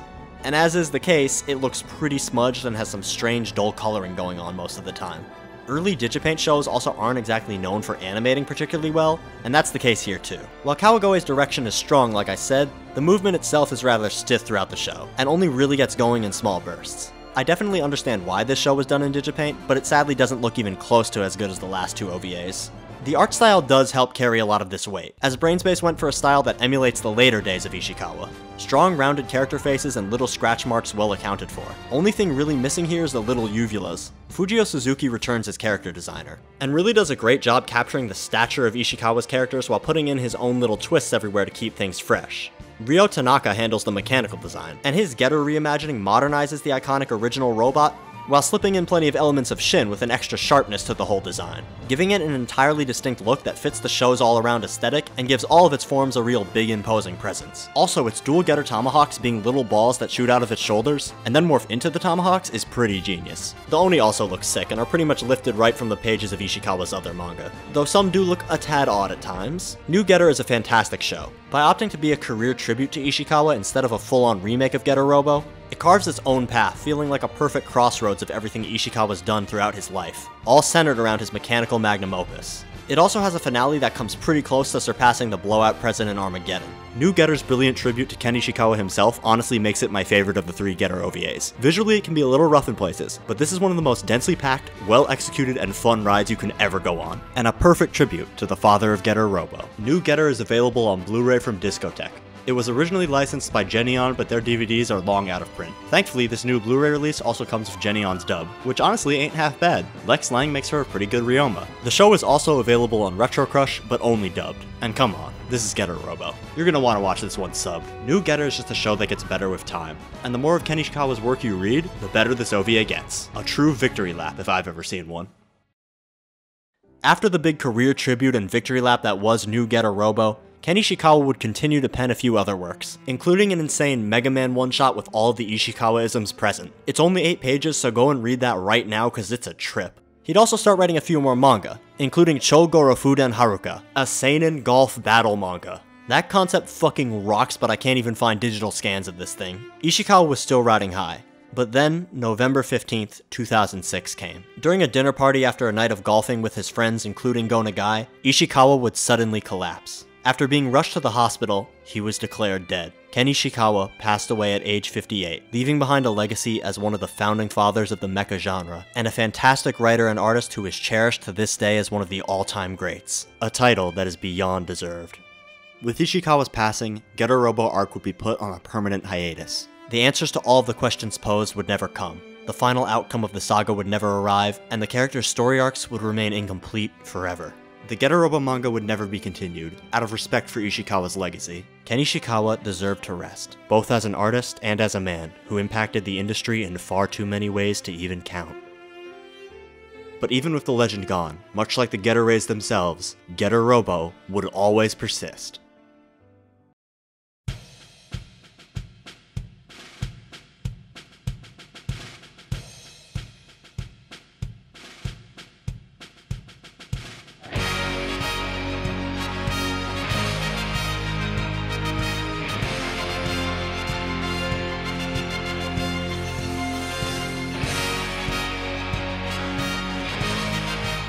Getter Robo's main manga will never return, but since Ishikawa's passing, the franchise itself has continued, receiving a handful of spin-offs by other artists and plenty of cameos in Super Robot Wars, and in other shows under the approval of Go Nagai and Dynamic Productions. And with the upcoming Getter Robo arc anime now set for this summer, the franchise shows no signs of slowing down. But before I talk about that series and why I'm so excited for it, I've got to talk about all of those spin-offs. Knowing just how many of these there are, I can't give full 10-minute reviews like I did for the rest of the stuff in this video, so I'll just do slightly truncated rundowns of all of them, going over which ones are good and which ones are best avoided or approached with caution. If there's one thing I can say to all of these side manga, it's that they have their own distinct approach to Getter, which is a net positive. Getter Robo Hien, The Earth Suicide, dropped in 2007. From artist Naoto Tsushima, who's best known now for his Transformers manga. Taking some of Ishikawa's unused ideas that were left behind, Tsushima crafted what I personally feel is the best of the non-Ishikawa Getter manga. Set sometime in between Getter Go and Getter Arc, the story follows Tsurugi Ryuga, Dan Amakusa, and Goki Todoroki, recruited once again by Hayato as they battle against Professor Jakov and his army of Getter Ray-powered plants. Getter Hien was released at first as a webcomic before its eventual tankobon release, so it's pretty short in length, sitting at only 3 volumes, and it takes great advantage of that short length. All of the pilots stand out with the same hot-blooded attitude of a proper Getter team, and they've got some decent chemistry going for them, with all 3 bound together with the desire to avenge their families, and that's really the main theme of Getter Hien, family and what defines it. There's some decent writing going on here, as we get shown how each of these characters' backstories fed into the boys they've become. Though when this familial theme is flipped to the villains, it gets pretty incestuous. Though considering that Naoto Tsushima wrote the manga for fighting Foodons before this, I'm not very surprised that he has some weird ideas. The plant beasts here are really neat, assimilating the people they come into contact with, creating some really terrifying abominations. This series is pretty damn graphic at times, which certainly isn't out of the ordinary for Getter, but Hien can definitely go the extra mile with it. Tsushima's artwork here is really fun and dynamic. He's got these pleasant, frumpy looking character designs, and he's a pretty excellent mecha designer, which really isn't surprising. Getter Hien borrows a lot of elements off of Shin Getter, especially the Armageddon iteration, and remixes it with its own design tendencies from big expressive eyes to cool kanji. And another touch I love here is that Getter 3 rocks these sick looking big chunky metallic teeth. But my favorite design here is the Statue of Liberty head-wielding American mecha Excalibur, a design that looks exceptionally Capcom if you know what I mean. The only issue I have in the artwork department here is that panels can sometimes have elements melding into each other, making some shots a tad muddy, but it's not often, so pages read pretty well overall, with a finale that's right at home with the rest of the series and its crazy scale and twists. Give this one a read once you finish the saga. It makes for a nice little bonus chapter. 2008 would see the Getter Robo Anthology release, a collection of mini-chapters set in the Getter universe by a ton of artists who came together for this project.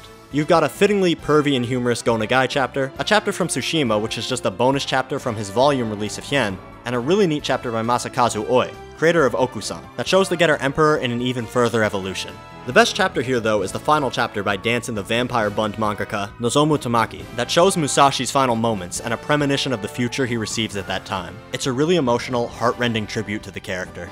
And hey, look at that, Hiroyuki Imaishi drew an awesome spread of Getter Go's first half. None of the chapters here are bad, some just stick out far more than others in how they experiment with the elements of Getter's universe. Definitely worth checking this one out too. Ooh, Lord have mercy, here we go.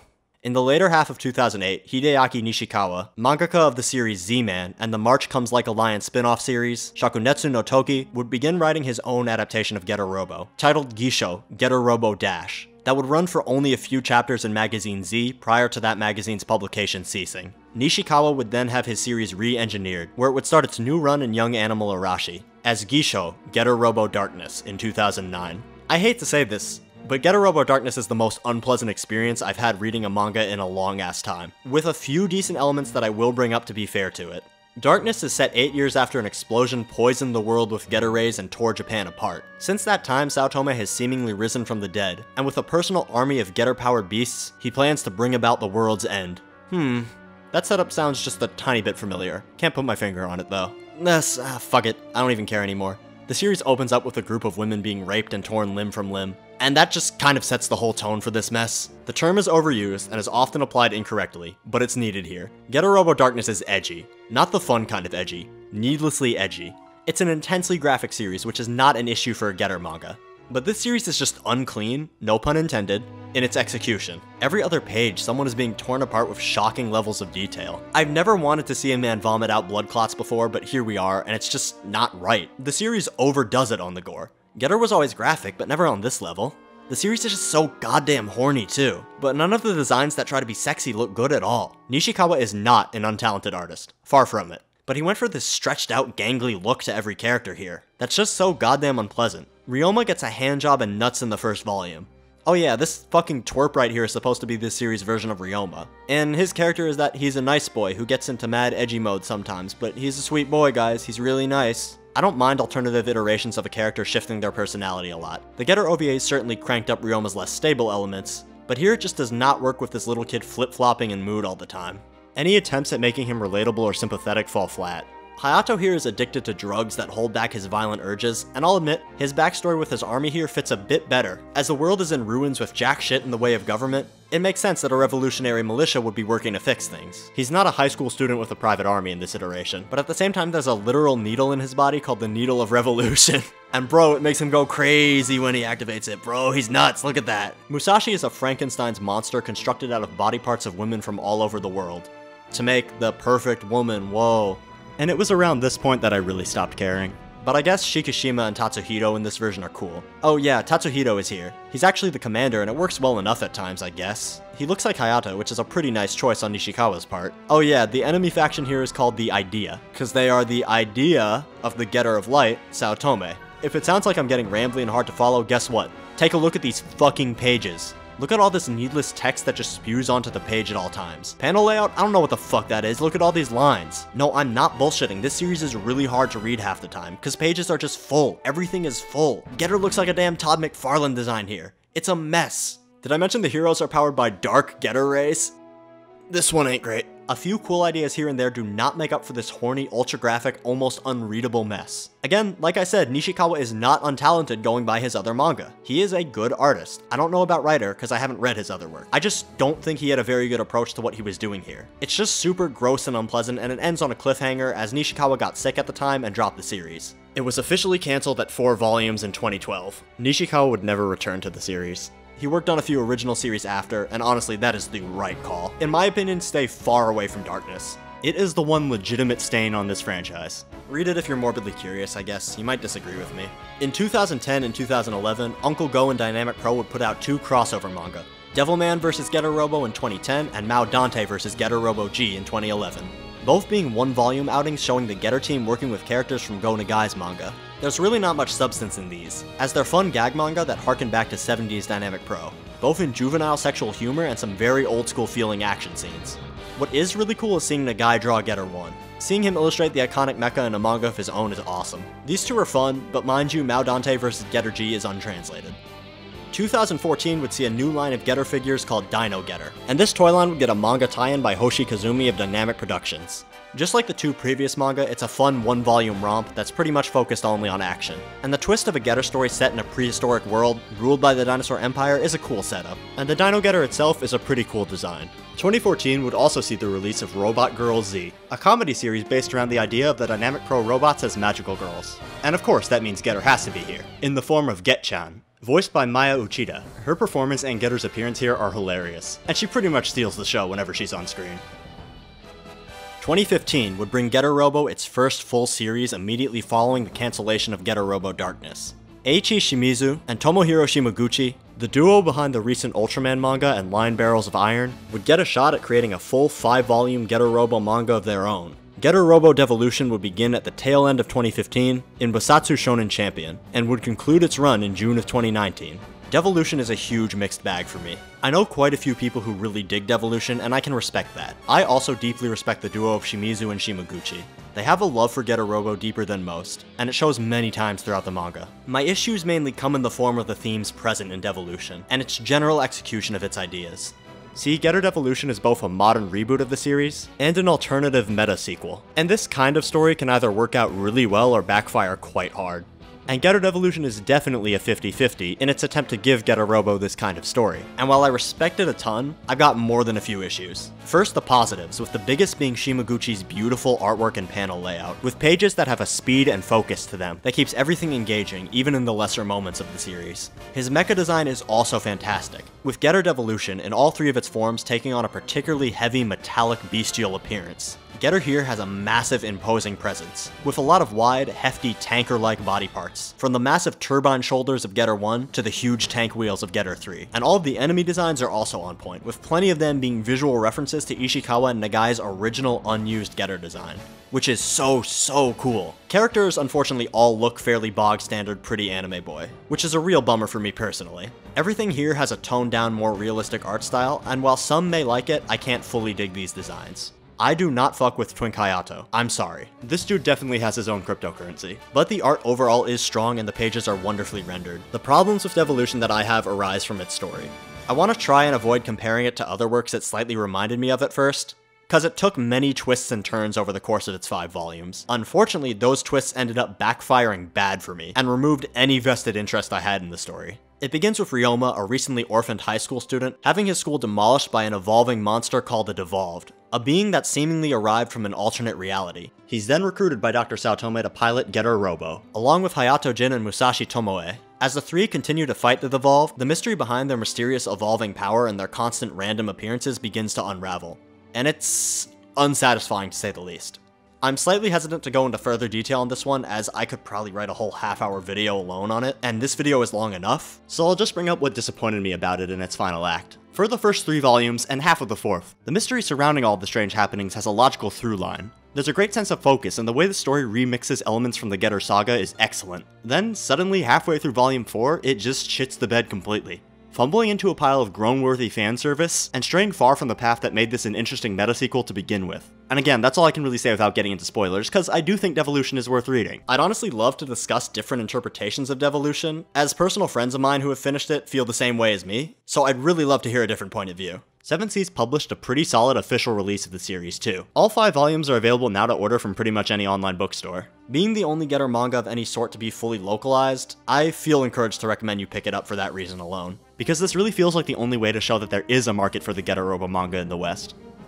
Devolution isn't the most recent Getter manga to begin and conclude though. That is 2016's Getter Robo High, which wrapped up in late 2019. It's written by Devil May Cry, BlazBlue, and Dragon's Dogma scenario writer Bingo Morihashi, and it's illustrated by Drill Jill, who's a hentai artist that's actually pretty well known for his own series of Getter Robo doujins, that have all the characters as big-dicked women piloting thicked-out getters, with a lot of fucking and gore thrown in, which is to be expected. Or at least I think that's what's happening half the time, because some of these pages are impossible to parse out what's actually going on. Which makes me happy to say that when Drill Jill was given a chance to illustrate an official Getter manga, he made sure his panels were comprehensive and easy to follow. His artwork here is great, super expressive and high energy with some great heavy impacts and attacks and movement. Sadly, the series hasn't been translated beyond the first 2 chapters, and I wasn't able to get a raw rip of the 3rd volume, so I can't speak on its conclusion. But what I can speak on is its protagonist. Banko Benimaru is an appropriate level of high energy tomfoolery. Watching her dash around pages with her big shit-eating grin is frankly a lot of fun. And did I mention that the main form of battle in this manga is super-powered mahjong matches? I fuck with this one heavy, and I hope to see it scanned and translated fully one day. Cause damn, Getter 1 is thick as fuck here. This mech is cheeked up. Getter High is horny in the right way, where you can tell this whole thing was a fun passion project for the 2 people involved. The Getter High crew even recently made their way into that mediocre Super Robot Wars mobile game. When I started working on this video, I felt like that was it for the franchise. We would keep getting new figures and cool spin-offs now and then, but we would never actually get a continuation of Ishikawa's own story. Which is a heartbreaking fact that pretty much every Getter fan had already come to terms with. Ishikawa was gone, and the man needed to be respected. Go Nagai and Dynamic Productions were treating the series really well. It was in good hands. Even if the fact that it would never get a conclusion was heartbreaking. That was until November 1st, 2020.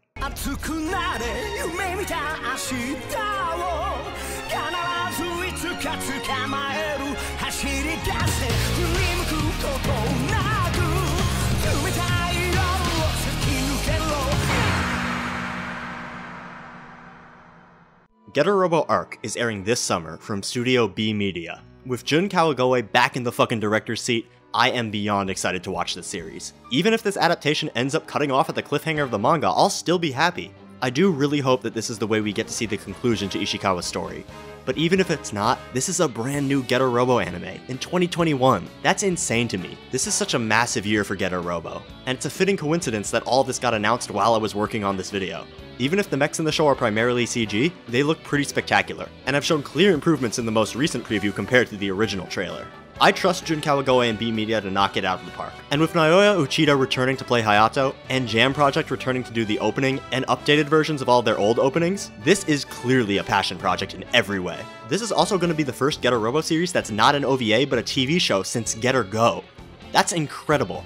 Yuma Uchida, the younger brother of Maya Uchida, which is a pretty funny coincidence, let's be honest, is going to be voicing Takuma Nagare, and I'm ecstatic to see what he brings to the table with this performance.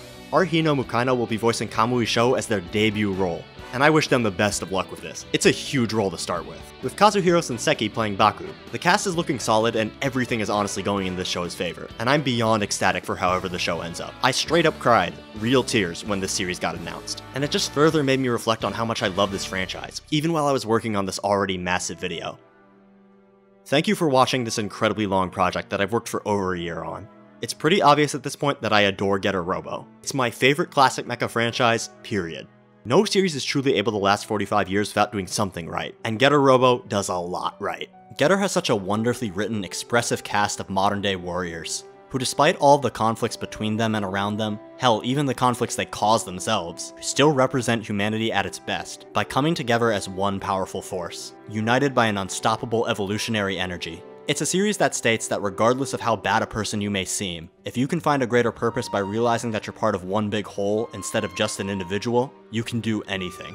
It has a cast that grows and evolves naturally as it dives into progressively darker concepts and explores some terrifying realities. It's a phenomenal work of science fiction that's consistent in its own rules, with a pantheon of legendary mecha under its belt. And many of its adaptations and alternate continuities are also extremely good. Ken Ishikawa in general, beyond just Getter, crafted a very well-earned legacy as one of the greatest manga artists to ever live. He evolved endlessly as an artist and a writer, just like the metallic gods he created. There was no stopping the guy, really. He was one of the brightest stars in this huge industry. A star that tragically burnt out far too early. But from one star, many others are born. And the wide-reaching impact Ishikawa and his work have had is something that can never truly be repaid.